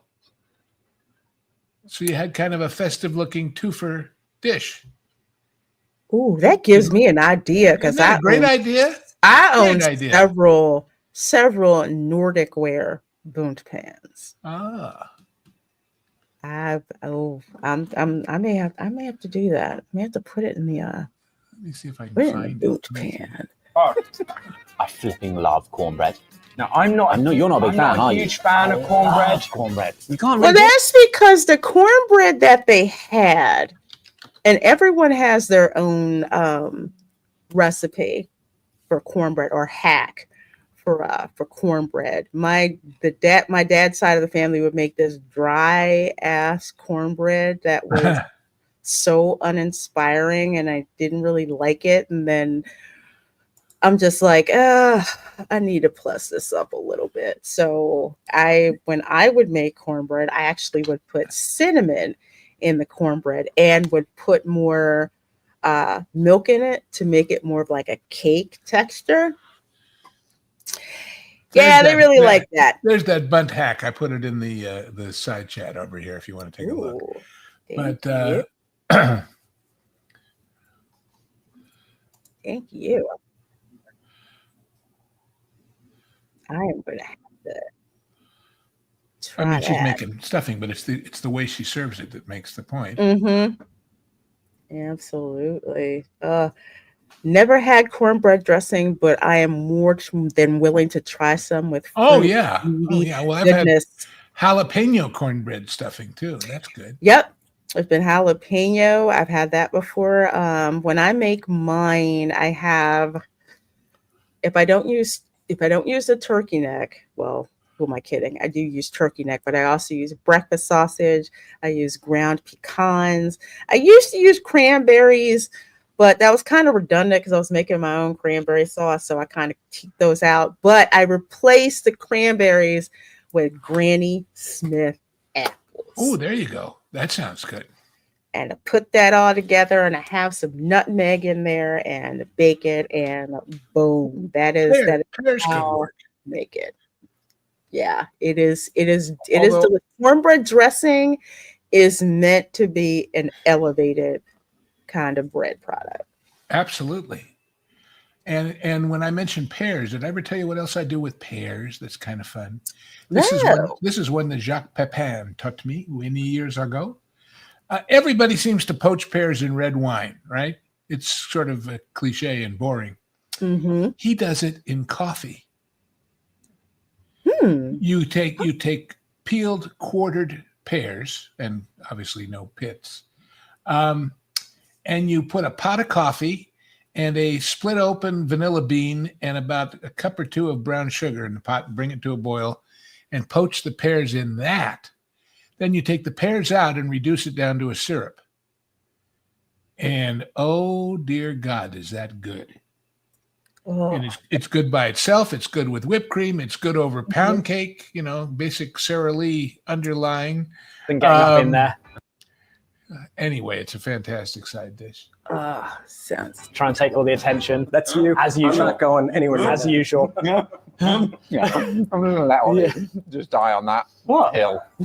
This is so moist, full of I have no idea what, just goodness. That's what cornbread dressing is like. It's absolutely incredible. I haven't eaten any of it. There's a lot of raisins for fear of the raisins. There's a lot of raisins in there, and I love a good raisin. Oh, you're right. It's kind of very almost moist. squidgy. Yeah. Well, you got to soak the raisins in rum first, of course. Is that crazy? You know what? Yeah, you do. You really do. because otherwise they're going to get dried up and raisiny These sides in there, and let's eat that. That's Pumpkin bread that's turkey good. sandwich. I think Thanksgiving it's at the wrong time of year though. What do you mean? It's harvest. No, It's because perfect because we need something in between. you know what we need? We need a February holiday. February is late. February is late. it is so grim. There's nothing to Groundhog Day. Yeah. Pumpkin mac and cheese. Okay. It's not that All right. small, is it? All right. All right. That looks like a whole main. Now, okay, mac and cheese. I will get in trouble with this with my family. Mac and cheese is definitely I mean, it's an American thing, but especially in the South, homemade baked macaroni and cheese. I am not a fan of the crispy oil globs that are inside the macaroni and cheese. So I make my macaroni and cheese with a roux, so it looks very. Oh, very, now very, that very sounds good. smooth. Yeah, so I do it that way because I have never. I mean, it tastes. Oh wow! I'm getting more and more thankful as the meal goes on. Is that the point of it? Yeah. Just like plow you with so much food and pumpkin spice goodness that you have to be thankful. Here, I'm helping. I'm just going to serve. Oh my gosh! So What is this is What do you have? sprouts. So this is sprouts with toasted walnuts. Oh, I'm not eating Brussels sprouts. Forget that. Yeah, well, but I got a recipe from somebody. Where was it? Let me see here. I think it was in magazine. Let's see. Did I save it or did I throw it away? Well, Thank anyway. you. See, this is what I do. I make my mac and cheese with the roux, and here's why. And it's Camera Girl's fault. Because she likes the Kraft macaroni and cheese, and we all know the Kraft macaroni and cheese does not look like that. So when I found out that you could make it a different way with a roux, that's what I started doing, and it's absolutely, absolutely delicious. CJ, I'm working on it. It involves shredding Brussels sprouts and frying bacon. I'm trying to perfect it, but the bacon is what's going to save those darn Brussels sprouts. But they're never whole. I can't do it whole. I have to shred them. So I'll let you know because I'm still working on it. Because I like Brussels sprouts shredded mixed with purple cabbage and green cabbage. If you just blanch them and chill them, they're great in a salad. But check out this recipe that I found in Garden and Gun. I haven't made it yet, but okay. I'll have to with put it duck on fat there and apricot glaze. Okay. There's the link over there in the side chat. Duck fat. That even though I love my bacon, that can work Look too. at the picture. Open that page, and it'll just make you say, "I think I might like this." I think. Let's see. Roasted. I don't know. Apricot preserves, Aleppo I chili, know. smoked duck fat, and butter, garlic, lime juice, honey, kosher salt. How could that be bad? I would have to try it. That's one where it's like I'm willing to. Yeah, no, try. I saved it because I thought someday I'm going to give this a shot and see if it's any good. But, Yeah, that looks good. That looks like something I would try to do. Rouge, then bechamel with cheese melted into your seasoning, then mixed with the pan, popped with cheese, then baked. I am not a huge That's mac and cheese bechamel? fan, but without cayenne, why cheese? bother? As far as I'm concerned, Is not a that- lot, but just a little edge of cayenne to wake it up a little. Is okay. So what's bechamel? Y'all are gonna have to Bechamel help is me. basically just a cream and flour roux. sauce. Thank you. Okay, Yes. okay. Because you saw roux, and I'm like, I know what roux is, but I don't know what bechamel. Well, you is. take the roux But- and add cream to it, you got bechamel, basically. It's sort of a basic white bland sauce from which you can then make stuff. Oh, okay. That's my cream cheese portion. Right. So, okay. Yeah, this is exactly what I do. I have my roux, I have my cream cheese, and then I have my shredded sharp cheddar and fontina, because fontina cheese, sometimes I put Havarti in it too, because those are so good for grilled cheese sandwiches. Then with my seasoning, it's a mixture of mustard, thyme, and paprika. Smoked paprika. You have to have smoked Spanish paprika. If you give a Creole regular paprika, we will throw it back at you. Can't do that. Can't do that. I was raised with the like the can, the aluminum cans that have the button you pop out to get the smoked paprika out. Yeah. So usually with the mixture of all of those, that's how I make my drink with a touch of cayenne pepper. If usually I don't put that in the kids stuff because they don't want it. The tiniest little bit they want to know, but it gives it a little bit of a sharp edge to it that works. Little tiny bit, and they'll usually be able to handle it. I thought I was the only one who subscribed to Gardening Gun. Oh, it's a wonderful, wonderful magazine. It's the best.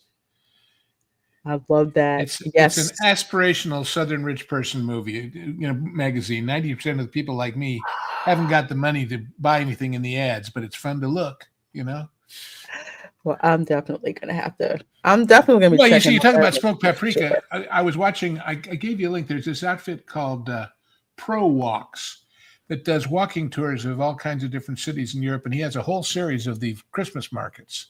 And I was watching the one in Budapest yesterday. And, we think paprika, well, that's a Hungarian thing. Yes, it is. But we know paprika and smoked paprika. In Hungary, they've got like 40 different varieties of paprika. They were showing just a store that had nothing but different paprikas. So you can get paprikas that are pretty fascinating. Some of them are much fruitier. And so, yeah. Yeah, it's a strong flavor with Brussels sprouts. I don't think it's the flavor as much as it is the aroma. I think the aroma is so. Really? Yeah, I don't. If you cook them right and you make other things with them, but the aroma kind of has that sort of yesterday's cabbaginess to it that turns people off. So anyway, Epcot's Germany mac and cheese. Okay, I'm going to have to try the Germany mac and cheese.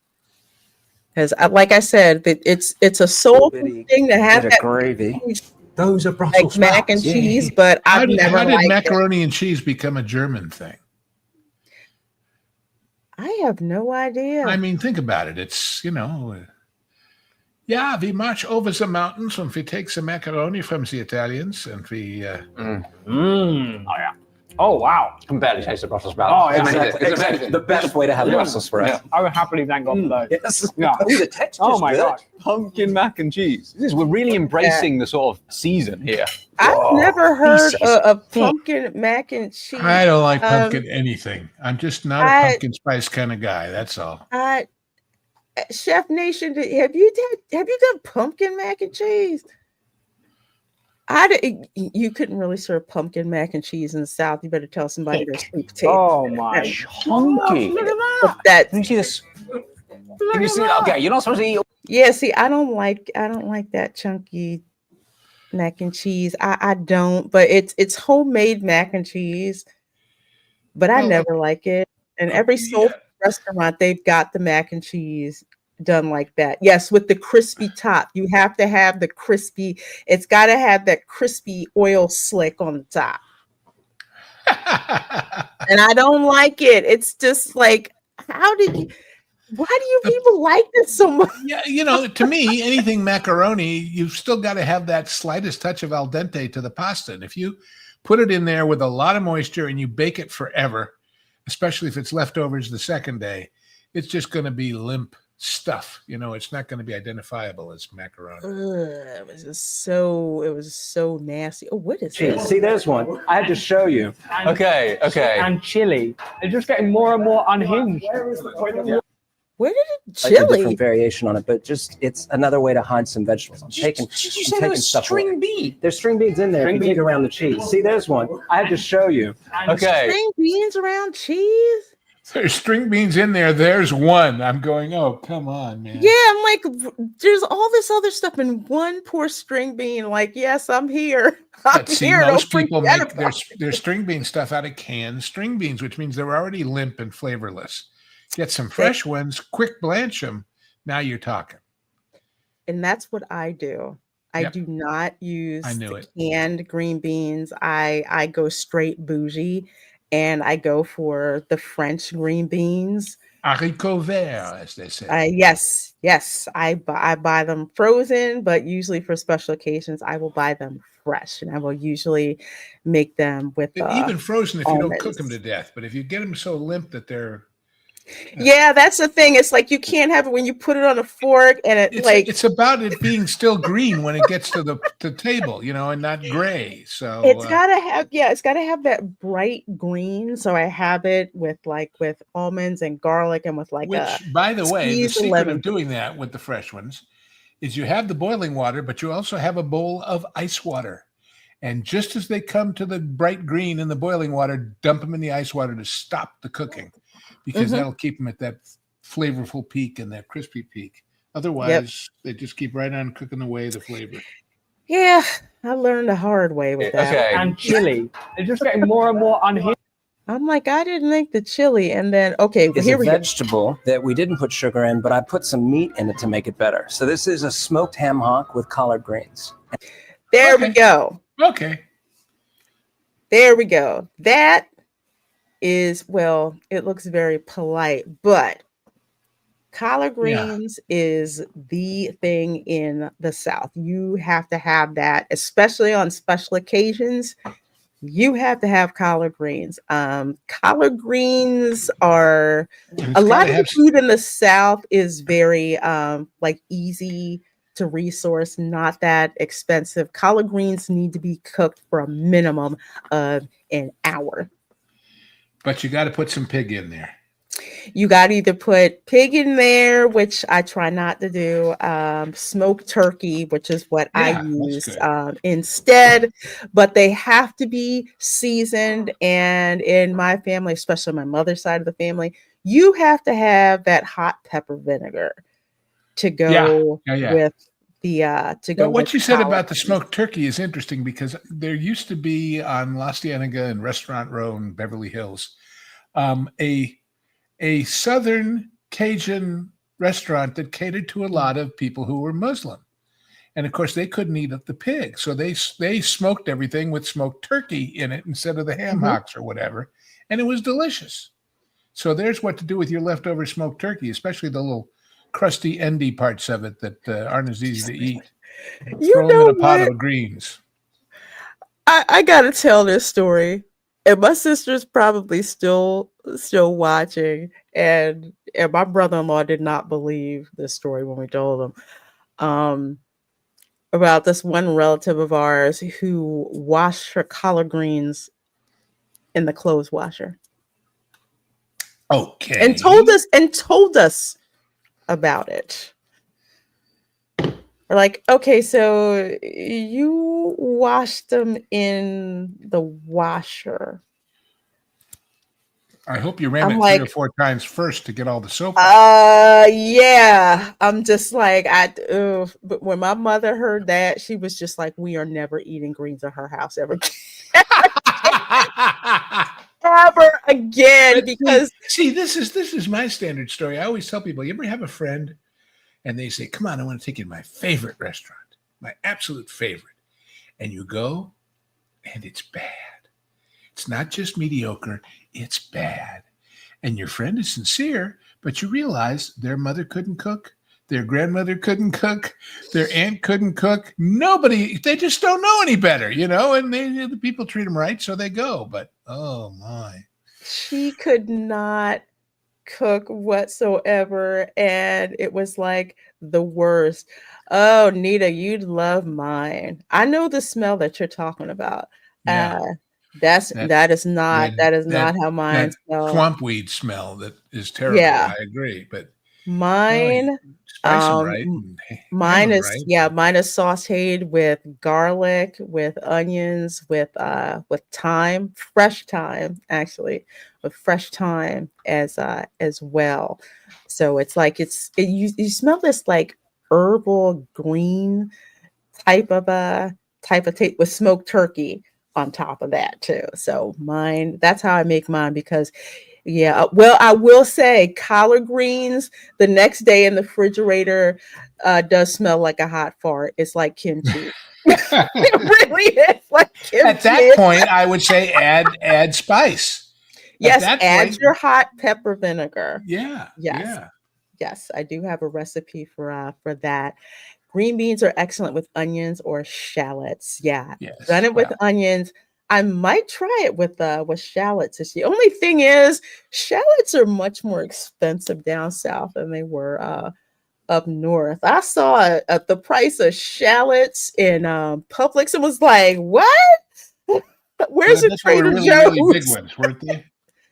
No, Oh, really? Because no, they weren't. They those were giant really, ones.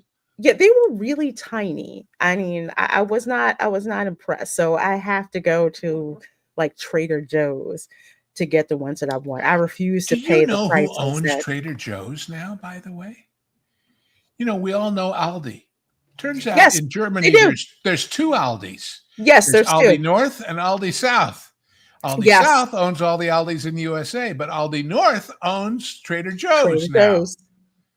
Ah, They do. I found that out. I was like, okay, now it makes now it all makes sense. I love the ends of smoky meats. Yes, they are. Zesty clean. And the thing of collard greens is like because they grow in sandy soil, you at wash least them like crazy. have to wash Like them. leeks. Like leeks. Yeah, they do. So when I have baking soda and I wash them like about 3 times. Like I soak and rinse, soak and rinse, soak and rinse, so they're clean. I just have an issue with people washing their greens the same way they wash their underwear. Yeah, that's a bit of a stretch, isn't it? Thank you, Mark Daly. I appreciate that. And thank you, Noah Knox. Marshall, I will let you know when they get here. Thank you so much. Looking forward to those Disney park scents. I can't wait to get those. I love those. I love those. So yeah, these are collard greens. You got to have them. And that is one of my favorite things. So you can have this with a little bit of the cornbread, and you can make a whole meal out of that. That's like a great You lunch. bet. That is Cornbread and true. collard greens. Yes, collard greens and your cornbread. That is a staple in the South. If you don't have collard greens and cornbread, just no, just like hang it up. I know the Jolly Guys tried it, but where they got their greens from, they mixed them with mustard greens, and mustard greens are very sharp, like a sharp, bitter taste. The collard greens are a bit sweeter. The turnip greens are sweeter than that. Have no idea how that works. That's good. You know, I'm feeling the lack of sugar and butter. There you go. I am.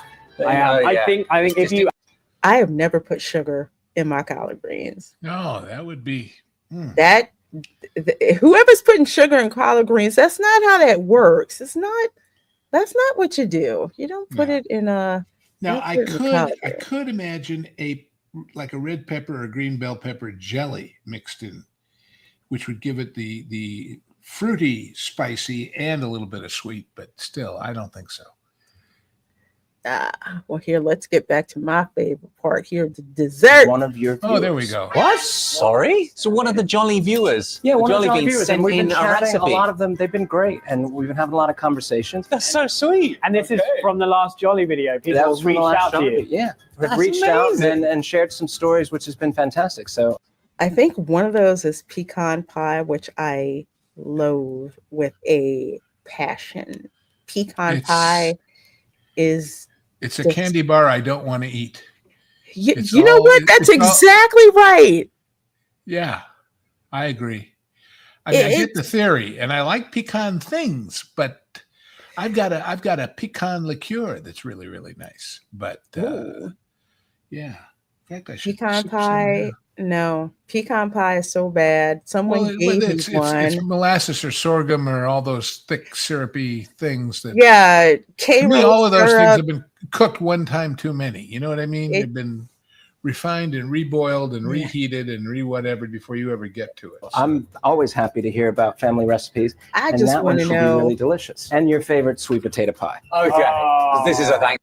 Hell yes. We do not do pumpkin pie in the South. I mean, you might make a pumpkin pie just because you're curious or you got some Yankee relatives come to visit. But in the South, it's all about sweet potato Absolutely. pie. And it is so, so, so delicious. Ugh. It's so good. It's so good. John the Beagle Dad says I'll make my own pecan pie. Oh, what? Y'all can have it. I can't. I can't. Shotgun ice on pie. I can't with that. You don't like sweet potatoes? I just we're talking about hacks and pies. I just saw a woman do something that looks so strange. I've got to try it to see if it works. 2-ingredient apple pie. What did she do? She took the Grand's cinnamon rolls and put however many there are. There's like 12. So she put a little more than half on one side and a little less than half on the other. Laid them out on a piece of parchment, put another piece of parchment down, and rolled them with a rolling pin. So you wound up with 2 cinnamon roll pancakes, basically. One she put in the bottom of a pie pan. Then she poured in a can of apple pie filling. Then she put the top one on top and pinched it and baked the whole thing. And I thought, that could actually be good. What do you think? Maybe. Cinnamon roll apple pie. I mean, I don't know. Obviously, who knows? It doesn't sound bad. I'm intrigued. I am too. I am very intrigued. All I want is a dang pecan pie filling. To heck with the pie. Oh, you can have that filling. I can't. You know why? Another reason why I don't think I like why I don't like pecan pie. I know my grandma, I think she used Cairo syrup in hers, and she used to boil her yams, sliced yams. She would boil them in a concoction of sugar, butter, and Cairo syrup. Oh, God. I couldn't with that. I'm like, no wonder that stuff was so good. And then I saw how it was made, and I'm just like, I can't. It's too, there is such a thing as too sweet. Too heavy. Too sweet. I don't like it. You should try sugar pie. All you need is one bite. Ooh. That sounds like it'll make my teeth hurt. Hey, it's pecan, Reina Creole. I'm not quite Southern yet. I'm getting there. I'm not quite there. We still call it pecan. I'll get there. I use them interchangeably, like pecan or pecan pie. Eventually, I'll eventually get there. I like the Patti LaBelle pecan pie. The Patti LaBelle cookbook. I have that, and she has an awesome selection of recipes, but I can't do that pecan pie. Thanksgiving must have. I mean, that's such a showstopper pie, isn't it? Gotta have how good that looks. Oh my God. Okay, so that's too much. That I'm sorry, that's too much cream on the top of it. That is not. I get it. I guess this guy has his own touch or own twist, but pecan pie is not served with it. This looks like baked Alaska before you torch it. How you serve pecan pie is you have a dollop of whipped cream on the top, like a little bit, kind of like dip it in, or you use a pastry bag or whatever, but it don't look like this. It does not look like this at all. But I want to start with the Milky Boy. Yeah, let's do it. Yeah, look at that. That's the buttermilk pie, which I've never had, and I love buttermilk. I've seen it sold at Publix. There used to be a great barbecue place in this town where the lady made that, and it was wonderful, but she gave up. So. Such is life. Looks like something from Muppet Fish. Like needs sugar. Needs more sugar. Well, let's see. We're gonna keep on moving here to kind of wrapped up. Use the whole tub of whipped cream. Oh, I would have loved to when I was a Soft kid. But texture. I haven't had buttermilk pie before. I thought it was coconut Wow. custard pie there for a minute. That is. You like that? Yeah. That is But I guess if you like buttermilk biscuits, you'd like buttermilk pie. Oh, this is much So. sweeter than that. This is Really? yeah, this is basically buttermilk custard pie, you might call it. So Oh, no wonder I thought it was coconut wow. coconut cream pie. Because that's one of my Yeah. other favorites. Yeah. There you go. Yeah. Yes. Like cake batter. Yeah, yeah. It's a classic Southern pie because you always had buttermilk. I grew up having buttermilk in the mornings, and I used to not like it so much, and now I really do like it. It's just nice, sour, and good. I'm not drinking. I know some people drink buttermilk. I think that's gross. I never drank buttermilk, but I Yeah. always have buttermilk on hand to brine, not brine, but I guess tenderize it, catfish and yep. chicken before you fry it. And then I use buttermilk in biscuits. Oh my God, buttermilk biscuits made with buttermilk and French butter. That's all I'm with. Yes, and if you've only tried buttermilk biscuits as a flavor among the many biscuits in a tube in the market, that's not the real thing, gang. No. It's an artificial travesty. It is. The closest you'll get to it is if you go into Walmart and you get the frozen Southern style, emphasis on the word Southern style buttermilk biscuits. In a pinch, those are actually pretty darn good. And they're pretty close to it. For your but gut. yeah. So look, again. Those Again. Grey Grands are nothing like it. The gut biome. Yeah. It's not going to. Let's see. This is coconut custard. This is coconut custard. I love key lime pie, Oh, there you go. but this one I just right found here, a store-bought thing of 2 slices of key lime pie. Some outfit called, I think it's Edwards. And you know what? They weren't bad. They weren't great gourmet key lime pie, but for a pinch, they were not bad. it wasn't green, was it? Yellowish green, you know. Besides, Okay. you understand there are no more key limes. I mean, not from the Keys. Oh yeah, They're all yeah. coming from the Yucatan, you know. So Yeah. So long as it doesn't look like it's glow in the dark, it's okay. But key lime pie is not green. So if it's green and someone serves it to you, that's a culinary abomination. You need to burn it with fire. Hey buddy, how you doing? And yes, key lime pie is so good. And this particular chef does key lime pie the way that I do. I don't like meringue because I can't make it like my grandma. She was a mutant. The way she made meringue, she did it by hand and nothing tastes like that. So for my key lime pie, instead of meringue on the top, which I don't like, I make a mixture of mascarpone and cream cheese with a little Ooh. bit of cream of tartar, some vanilla flavoring, and powdered sugar. And I have that whipped in on the top of it. And I flip and love it. So, I love it. I love it. I love it. Okay. I love it. You can see the sort of shredded Yes. coconut. Yeah. Shredded coconut, Yes. coconut custard. You make the custard that goes in there. And it is You like that one? But with loads of coconut. it's so good. It's coconut everywhere in there. And it's here's just the outfit with the key lime pie that I tried, and this is a picture of the whole thing. But they also sell it in 2 slices in a box.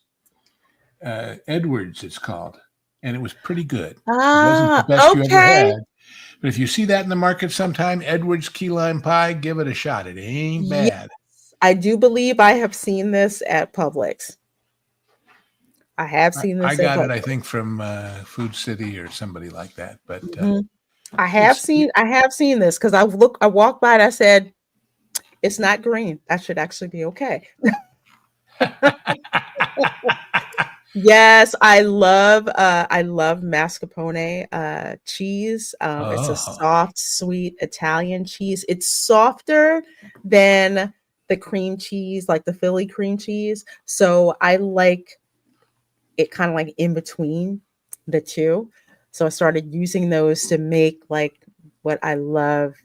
Anytime I have to use cream cheese, like in carrot cake, red velvet cake. Red velvet cake, that's a southern staple, making red velvet cake. I use a mixture of mascarpone and cream cheese. You do that, and people are gonna like say, where did you get this? Did you make this? Or did you store bought or whatever? They can't really tell very between good that. stuff, mascarpone. They make these bobo key lime pies so green they're looking like ecto. Yes. And that is for real because I've made key lime pies from scratch. Like when I bought the bag of, Mexican key limes from the Walmart and did that myself. I'm like, what the heck is going on? This is definitely not Coconut. super And green. custard. The aftertaste is all custard. And The initial taste is all coconut. You know what?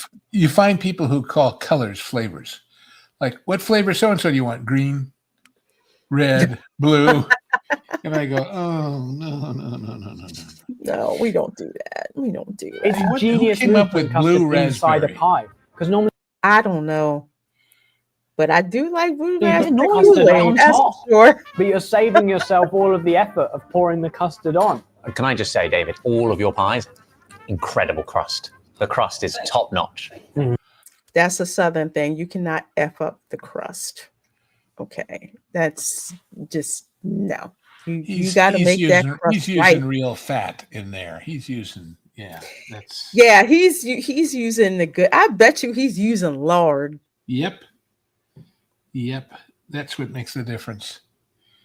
I gotta ask my UK folks: are they still frying? Is McDonald's still frying the apple pies in lard over there? Because I was so happy. Because you can't get apple pies fried in lard at McDonald's here in the States. You can get them fried in lard down in the South at Crystal, which is why I like going to Crystal to get fried pie. I think Popeyes does too. And it's why my wife can't touch it because she's deadly allergic to pig in any form. So there you go. Oh, no, poor thing. Lorena, what ratio of mascarpone cheese to cream cheese? Half and half to start out with. Yeah, that'll work. And then you kind of go from you got to remember that mascarpone is heavier. So it's a question of texture as far as how you balance them out. And some cream cheese, you buy some of the basic, whatever the brand of milk your store carries cream cheese, and it's 90% water. So it's not going to, it'll stand up to more mascarpone for both flavor and texture's sake. Mm-hmm. But, so that's what I do. I start out with half and half, that ratio. And then, you can kind of go from there a little bit. You don't want the resulting product as dense as mascarpone, because then it, Yeah.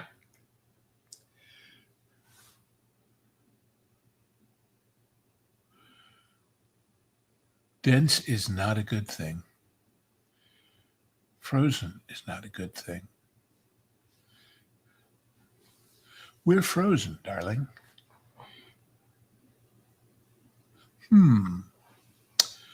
Well, I'm not, but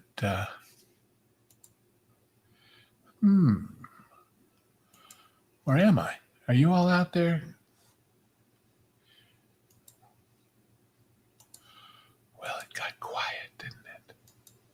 The quiet, all you can hear is people snoring from their post-prandial stuff. No, it's not moving. I'm flashing, but it's not moving.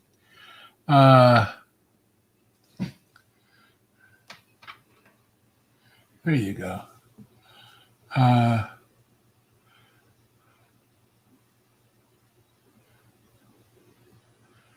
Well, I'm still here.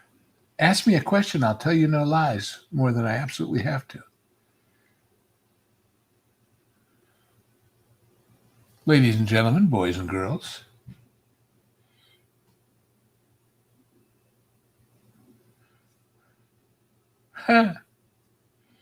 Remember Florentine Pogans, those cookies? And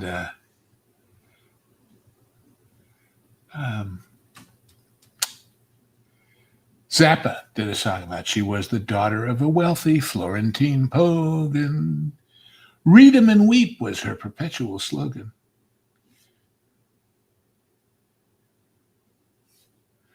God, I'm pulsing there on that screen. I'm enormously truthful, Dead Men Walking 55, because it's too hard to remember the lies.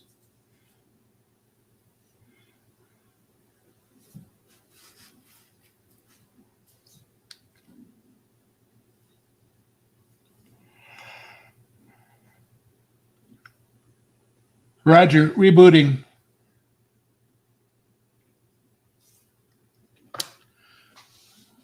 Well, of course, Tom. In fact, my favorite thing to do at Zabar's was when I was going from New York to Washington, D.C. for various reasons. I would put together a lunch kit at Zabar's before getting on the train. That was a lot of fun.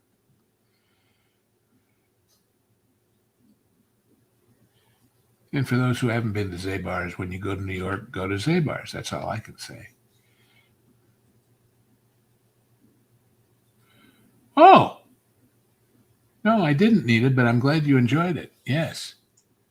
Okay, AT&T, we're going to have to have a serious talk. She's back. I have no idea. All I know is everything went out. Do you know how I really knew the internet was out? Because my kid's like, I can't get online. The Wi-Fi's down. Yeah, the Wi-Fi. It's back. So I have no idea what happened, but AT&T knows that I can never leave them. I can't. I can never leave them. Let's put it this way: they've made it financially beneficial to me. Ever. I don't know how I got in that position, but I did. Yeah, don't ask why. Continue to do it. Exactly. Mm-hmm.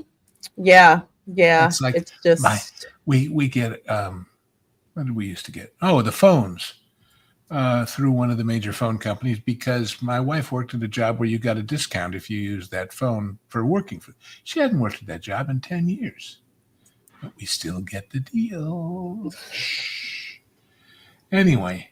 Yeah, that's pretty much it. Did it need a reboot or a hard boot? I think when I gave it the side eye, it's like, okay, yep, coming back online.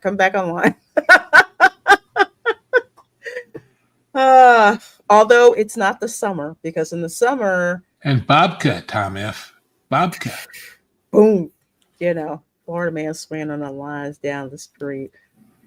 Now, I bet you somebody again probably tripped on it. Well, they're buried, but either way. Gotta love it. Well, to wrap things up, because we were pretty much at the end of the video, but I just love watching the Jolly videos, especially watch them when they go to the soul food restaurants. Especially the one in New Orleans that they went to. Oh, yeah. Gumbo. Oh, yeah. They make gumbo the way that I make it, which is a filet gumbo, and it's not made with okra like Valiant Renegade and I always argue about. I do not use gumbo to okra to thicken up my gumbo. No, I do not. I don't. I've had VRs. It was good, but it would have been better your way. Well, thank you.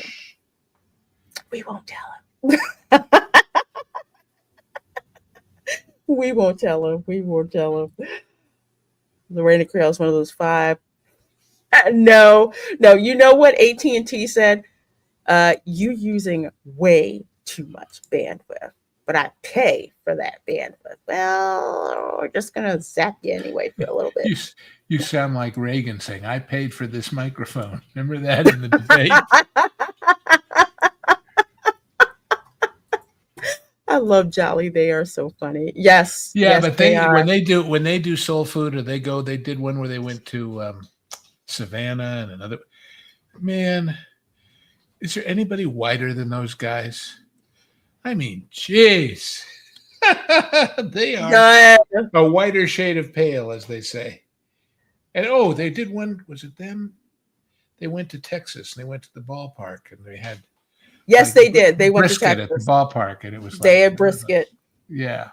They had brisket, and they were just like, "You ever seen anything like this?" I'm like, "No, you haven't. No, you haven't." Ah, Because that's how we do food over here. I tell people we have the best chefs in the world because they come here and they just elevate that stuff. yes, And it was always my contention that a chef from a cuisine abroad was better in California and New York and Florida than they were back in their home country because the audience was more appreciative. You know, people actually they interacted and talked to each other and said, "Well, would you like this if it was this way?" And but they don't do that in the. You will do it the same way we've done it for 800 years. yeah, Restaurants because of UK and Europe. I went to an Italian restaurant in Manchester, and man, that was a mistake. That yeah, that was a mistake, Well, you know, it's especially all attitude. I remember the first time I went to England when I was 16 years old. There was a place on Bond Street called Clancy and O'Reilly's or something. It's supposed to be an American deli, and there was this guy in the full steed suit. You know, the perfect bowler hat and the tightly rolled brolly and everything else. And they brought him a Coke with ice in it. And he took his spoon and as if it was radioactive, he flicked the ice cubes out into the street because God forbid he should ever come across a drink with ice in it. The attitudes. But yeah, that was yeah. That's one of the things that I didn't like about dining in in Europe. Like they would serve stuff to me as if it was the absolute best thing that was ever made, and some things were okay. Some yeah, there were things I good was things. just like the standards. Beef bourguignon. You don't really. There's really not that much deviation from that. That's pretty much the same everywhere. But it's like it's kind of like if you're Creole, you do the French standards because that proves that the technical execution, but not really something you're serving for dinner because it's just like you're gonna have to plus this up. It's just it's not as good. Like I tell people, like over in the France Pavilion at Epcot, okay, les chefs de France, no, skip it. You know what you do? You go to the boulangerie and patisserie in the back, the sandwich shop in the back, and they have the best stuff, the best like Yeah. mature, the mac, just everything. It's so good. That's there. It's like I can't put my finger on it, but it's it's prepared well. It's kind of it's just the kind of thing that we're used to. Cultures mix or don't, or conflict or don't, and that's humanity, folks. We're not all the same. Yeah. I was going to tell you when you were talking about pernil and all those things, I was actually strangest Thanksgiving I've ever spent. Second strangest. When I was writing about food and wine and travel and all that, I was in San Juan, Puerto Rico for Thanksgiving because I was going to get on this wonderful ship and go across to Lisbon. And I'm staying at the Caribe Hilton, which is the classic all-American super hotel in San Juan with the beach. And that's where they invented the pina colada, supposedly, at the bar there. Anyway, the very nice young PR person for the hotel, she says, look, I'm supposed to get you to try all our restaurants, even the Chinese one, which makes no sense. She says, but it's Thanksgiving and you're away from your family. I'd like to invite you to come to my family's house for Thanksgiving. My mother's doing the whole deal. And of course, I said, yes. So I go to this classic old, gorgeous Spanish colonial apartment on the third floor, one of those old town buildings in San Juan. And this lady, her mother, when she walked into the room, there should have been the sound of castanets and drum and guitar chords. She was the most elegant, regal, standing straight up, Spanish lady you'd ever seen or imagined in your life. And I'm talking with her, and she's very nice. And I mentioned that although I hadn't been there long, I'd never been there before, and that growing up in Los Angeles, I thought I had a pretty good familiarity with Latin cultures, not just Mexican, but Central American and everything else. I said, but somehow things are different here. And this elegant lady, to her daughter's absolute embarrassment, turns to me, smiles, and says, well, that's because we didn't blank the natives. And there's this long silence. Oh, God.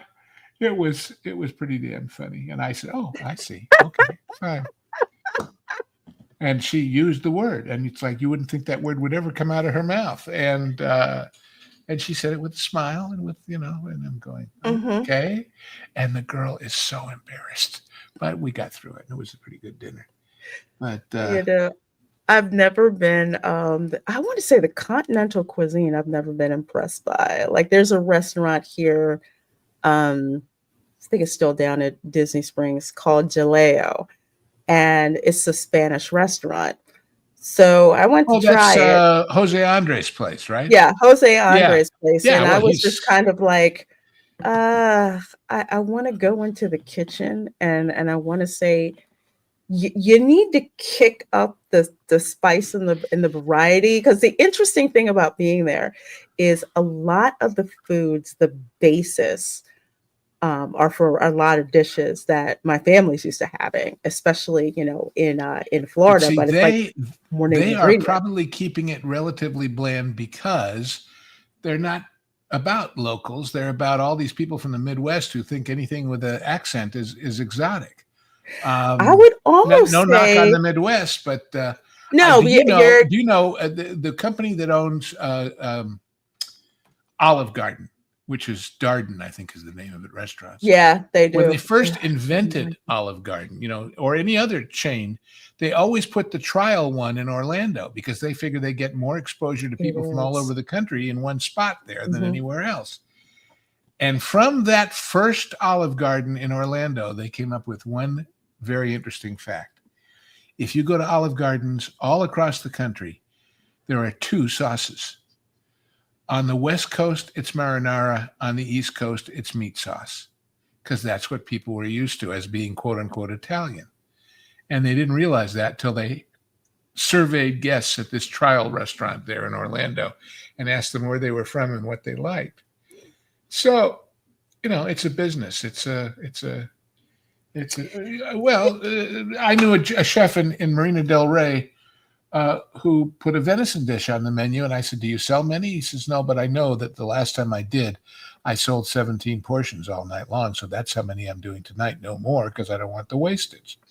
It's okay to run out. It's not okay to have it left over, because venison is just not that big a deal in California as opposed to the Midwest where people hunt. And you know what I mean? So there's a lot of business considerations in that. And I think to some degree that probably tones down Jaleo. Yeah, although the secret, of course, there would be getting yes, but it's predictable, Nita, is the answer, and that's all it has to be. Yeah, it's bad, because I tell people, Olive Garden, yes, is horrendous. If you want good Italian food in Florida, besides going to the local places, Carrabba's Italian Grill is on freaking point. Oh my gosh, it's so good. Because see, and I've been to some of those that are from Florida. They're good, but they're not spectacular. So I don't know. They're not just it's kind of, it's like in the middle. It's like it's okay. It's like I like it. I'd rather go to an Olive Garden. I'm like, look, I'm just getting dessert and a check, and I'm, when I'm out of here. But there's another Spanish restaurant. We won't say chain, because they have there's the original one. I think that's in Ybor City, and that's Colombia. You guys know what I'm talking about. It's in St. Augustine. Beautiful architecture.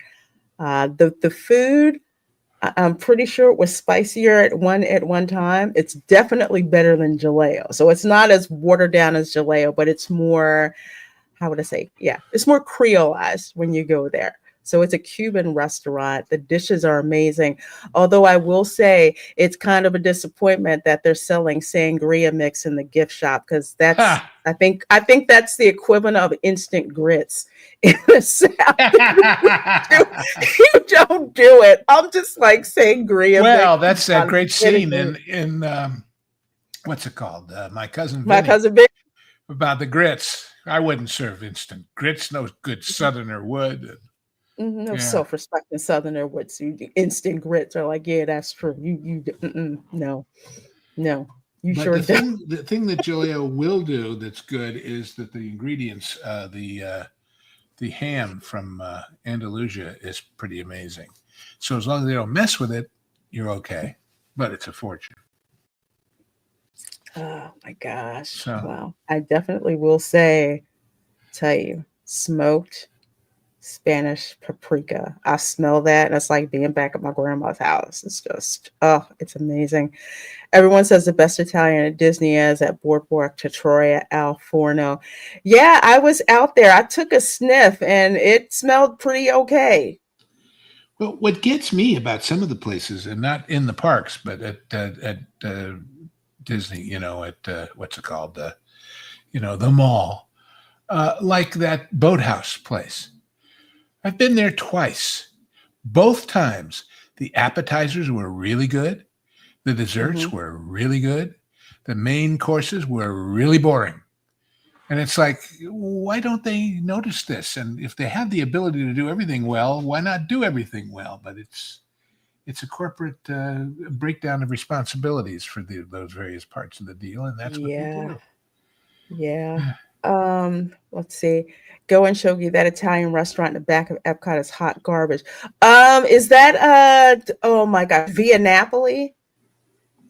Via Napoli is a slap in the face to Italian cuisine. I don't know why that place is there. I had one of the worst Italian meals when I went there. The service was okay. Service was okay. I couldn't really ding the service, but the meals, when you're used to, okay, because I lived in suburban Philly. When you're used to being around places where the most hole in the wall places have the most amazing Italian food, and it's somebody's grandma And that basically sauce has back been there simmering for days. for Yes. days, especially when they have my favorite, tomato basil sauce with like Italian sausage. That's like my standard Italian sauce that I make is with Italian sausage, and just delicious. And you get like a lasagna and it weighs down your plate, the slice that you get. But I'll tell you what, those restaurants in World Showcase were great when it opened. They really were. All of them. My With the God. possible exception of Germany, which was always kind of a Yeah, Via Napoli, worst meal cafeteria. I've ever had. Go and Shogi, it's down there with the coral reef is like freaking horrible. But Oh, I would go eat a coral reef before I ever eat at Via Napoli again.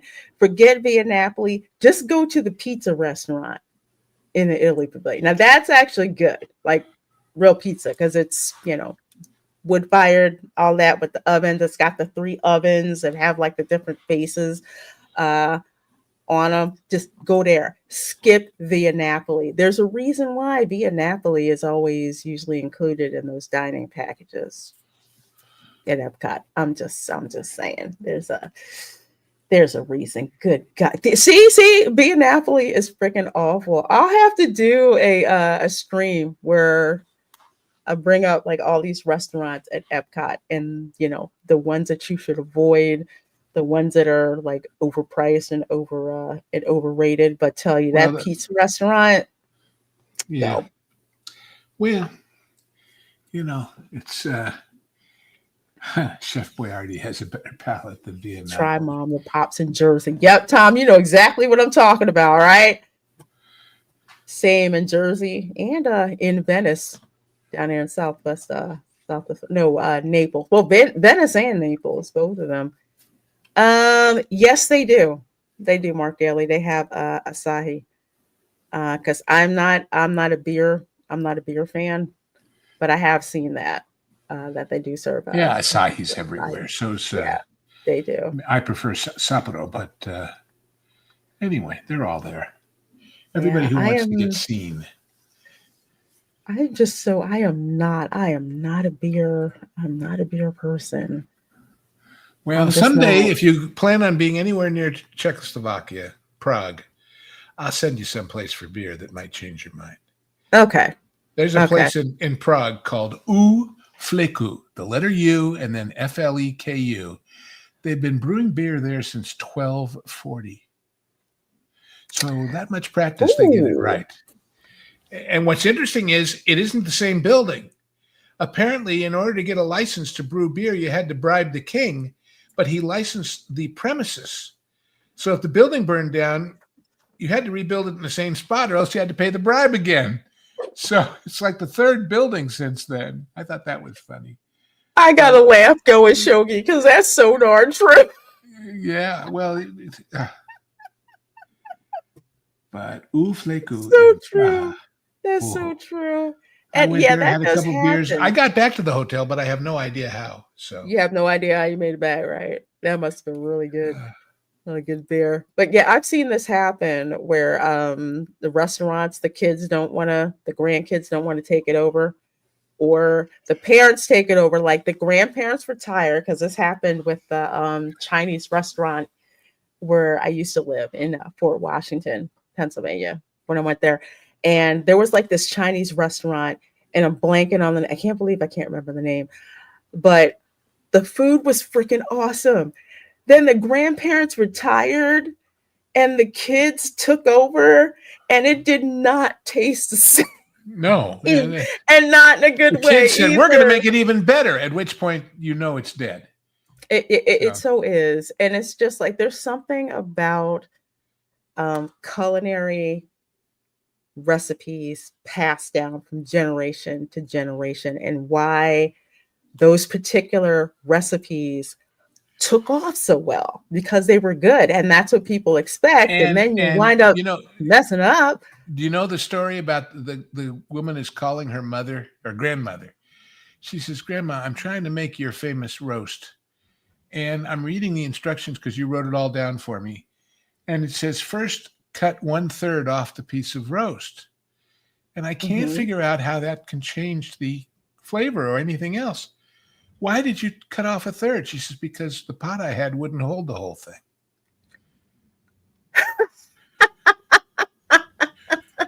So, there's reasons for these recipes, and sometimes they're not what you expect. And yeah. I hit a lot of Jersey mom and pops when I went there. Yeah. There's so many of those. And that's one thing about America that I love. It doesn't really matter what country the food is from. If it's good, people will gravitate. They will gravitate. It's Florentine, yes, but they're both terrible. The Mexican restaurant and the Nine Dragons are like Nine Dragons. That's a freaking insult. That's like there's a reason why most people skip that restaurant, because you can get way better Chinese food. One, off Disney property, and two, even better back home. So I can never understand the things people do in these places that I'm thinking, you don't have that at home better. Why didn't you do something different? Something you can't do at home.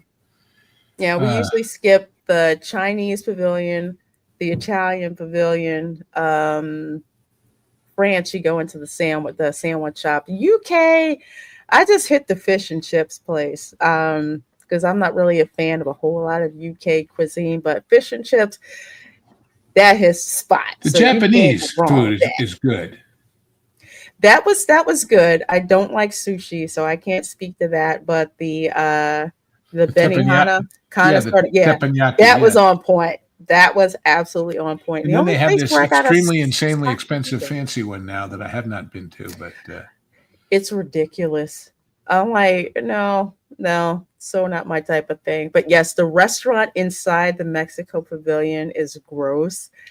the Mexican restaurant outside La Hacienda San Angel on freaking point. And I think that's because the cuisine there is mostly coastal Mexico. Because I don't, on a whole, I don't like Mexican food.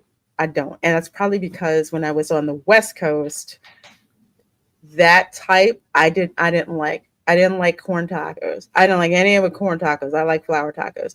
I did not like enchiladas. I did not like refried beans. I did not like it at all. So it's like I don't like it.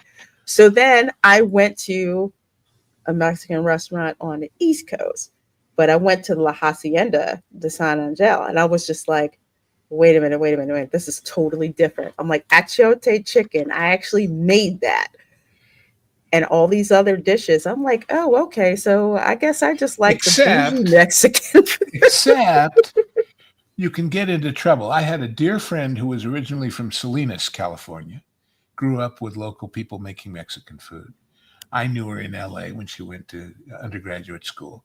And she did her graduate studies at Princeton. And she goes to New Jersey, to Princeton. And 2 weeks later, she calls me in tears. This is probably the middle 70s. I said, what's the problem? She says, I went to what was supposed to be a local Mexican restaurant here in New Jersey. I said, yeah. She says, and I ordered enchiladas. She says, yeah. She says, you know what they gave me? I said, no. She says, frozen manicotti with cilantro on top. Oh no. No. Because, hey, it's New Jersey. That must be the same thing, right? Because in those days, that's before Acapulco was everywhere and before, all these big chains had gone across the country. So they just didn't know any better. So. Yeah, that's true. Brogu says there's a reason why certain areas and certain cities have great food. You can't beat New York on Italian food. I would kind of debate that point because Philly's got some bang ass Italian food. Yeah, they really do. But it's kind of like 6 of one, half dozen of another. And you can't beat New Orleans for seafood. Yes and no. Maybe. If you're on I-10, if you drop by the likes of Biloxi, Mississippi. Yeah. They have good seafood. But you're right. In general, like saying high level, you can't beat New York for Italian food, or Chinese food, as well. I'll throw that in there. New Orleans, definitely for seafood, just with how much is there. You're surrounded by water. There's all kinds of fresh seafood that's there. It's just crazy. That's why when I look at cuisines of other countries, because that's when I'm doing research and I find out different countries that I have ancestry from, I go see what kind of food is prevalent in that area, and I can see the same things in the cuisine that I'm used to, like especially when you're talking about southern France, southern coastal France, coastal Spain, coastal Greece, and you look at like the different foods, and a lot of them that are seafoods and everything, like paella. Yeah, that's pretty much kind of like jambalaya in New Orleans, just kicked up with a lot more spice. And instead of mussels, you have, shrimp, which thanks to the Filipinos, that's why shrimp industry is so prevalent in Louisiana. It is amazing. Lenny's Pizza on 86th Street. Ooh, really? I'm gonna try that. New York pizza is fabulous. I've been to New York and I've had pizza in New York. Maryland for crabs. Yeah, I just can't really do those blue crab. They're so tiny. A lot of work. It's a lot of work. So I'm used to the crabs. Of course, I've always said that Florida. whoever ate the first lobster had to be really hungry, because from the outside, it doesn't look like there's anything in there that you really want to tangle with just to get a bite to eat. So, lobster is delicious. I love lobster. Yep. So much so I'll like braise my own lobsters at home. I'll use it for like lobster mac and cheese, where you roast it in its own shell with butter and all of that other stuff. Hey, Mary Place 28, aka Berry Place 28 says hi everyone. Oh, Good to see you, my dear. I hope He's- you are doing well. yeah. He's He's gone another Mary, has park he? streamer. Yes, Oh. he has. And he's another park streamer out there on the West Coast. Our Saturday show is usually kind of early for him. So I love it when he's able to pop in. Thank you. Thank you. I have to say thank you to all of you guys because you guys fuel this channel, with dropping in and talking and your comments and, the likes and all of that. I mean, I really would not be here if it wasn't for you guys. So I'm so grateful and thankful for each and every one of you. Lobsters are like ugly giant spiders. They kind of remind me of the face huggers in Alien. They look really gross, but like catfish, they're really ugly. But the Not meat to is another really lobster. good. Well, that's true. That's true. And if you get a lobster out of the tank, you don't want the one that's floating up top. I'm just saying you don't want that one. Thank you, Go and Shogi, for gifting that one Reina Creole membership. I sure do appreciate that. And it looks like JD Frail received that membership. And let's see. And it's also gifted another one as well. So thank you so much for that, Burr Oswald.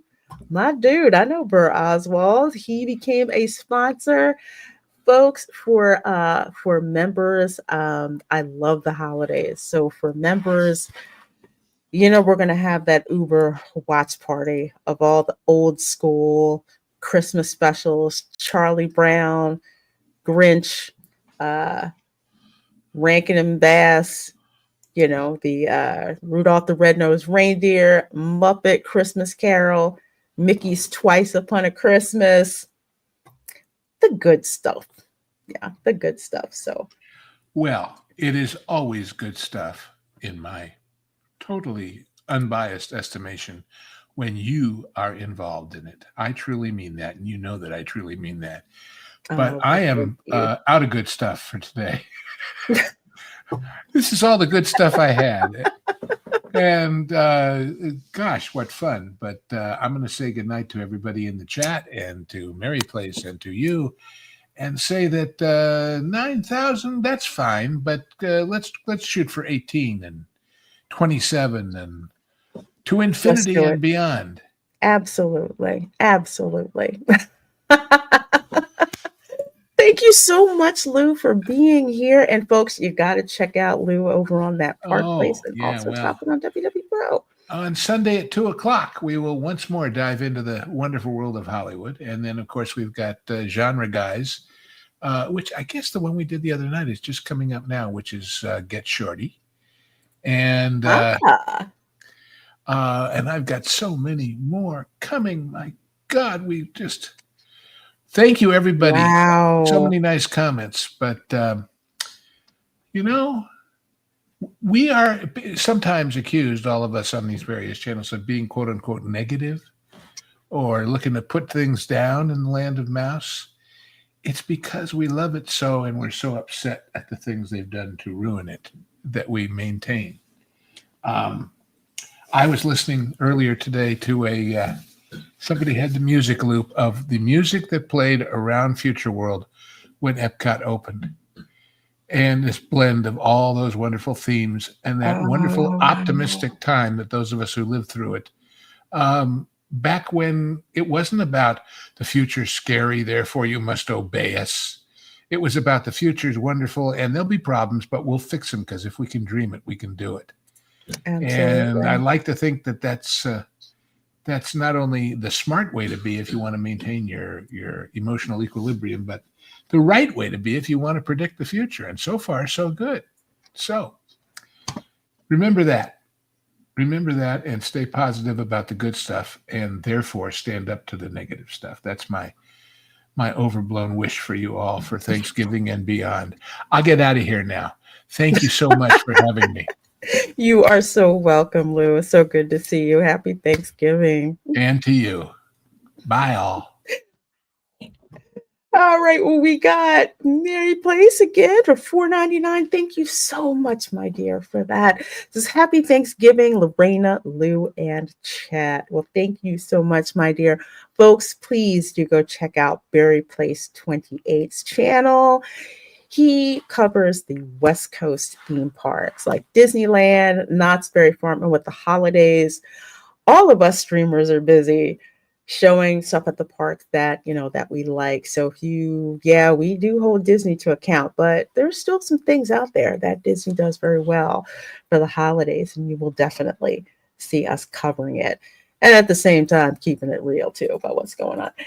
And Fire Dragon 57, thank you for those 10 gifted Reina Creole memberships. I love the super chats, but there's a special place in my heart when you guys gift memberships to just share the love.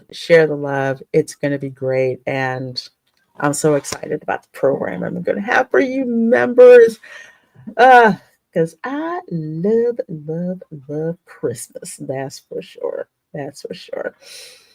Let's see, I'm trying to get these last ones. You mentioned two of my faves off the top. Charlie Brown Christmas and The Grinch. Yeah, speaking of The Grinch, it's late and I need to go to bed.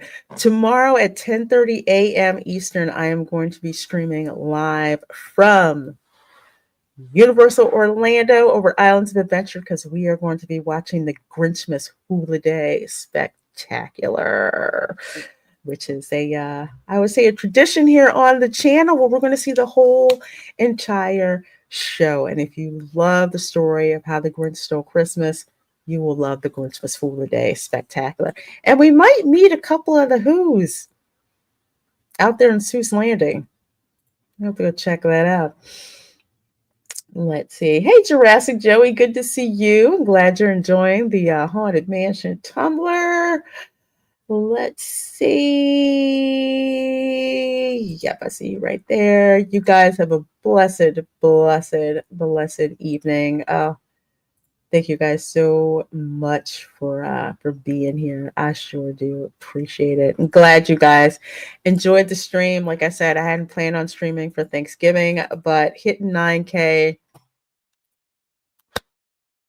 had to stream. Oh, which reminds me, Epic Universe lanyard and pouch.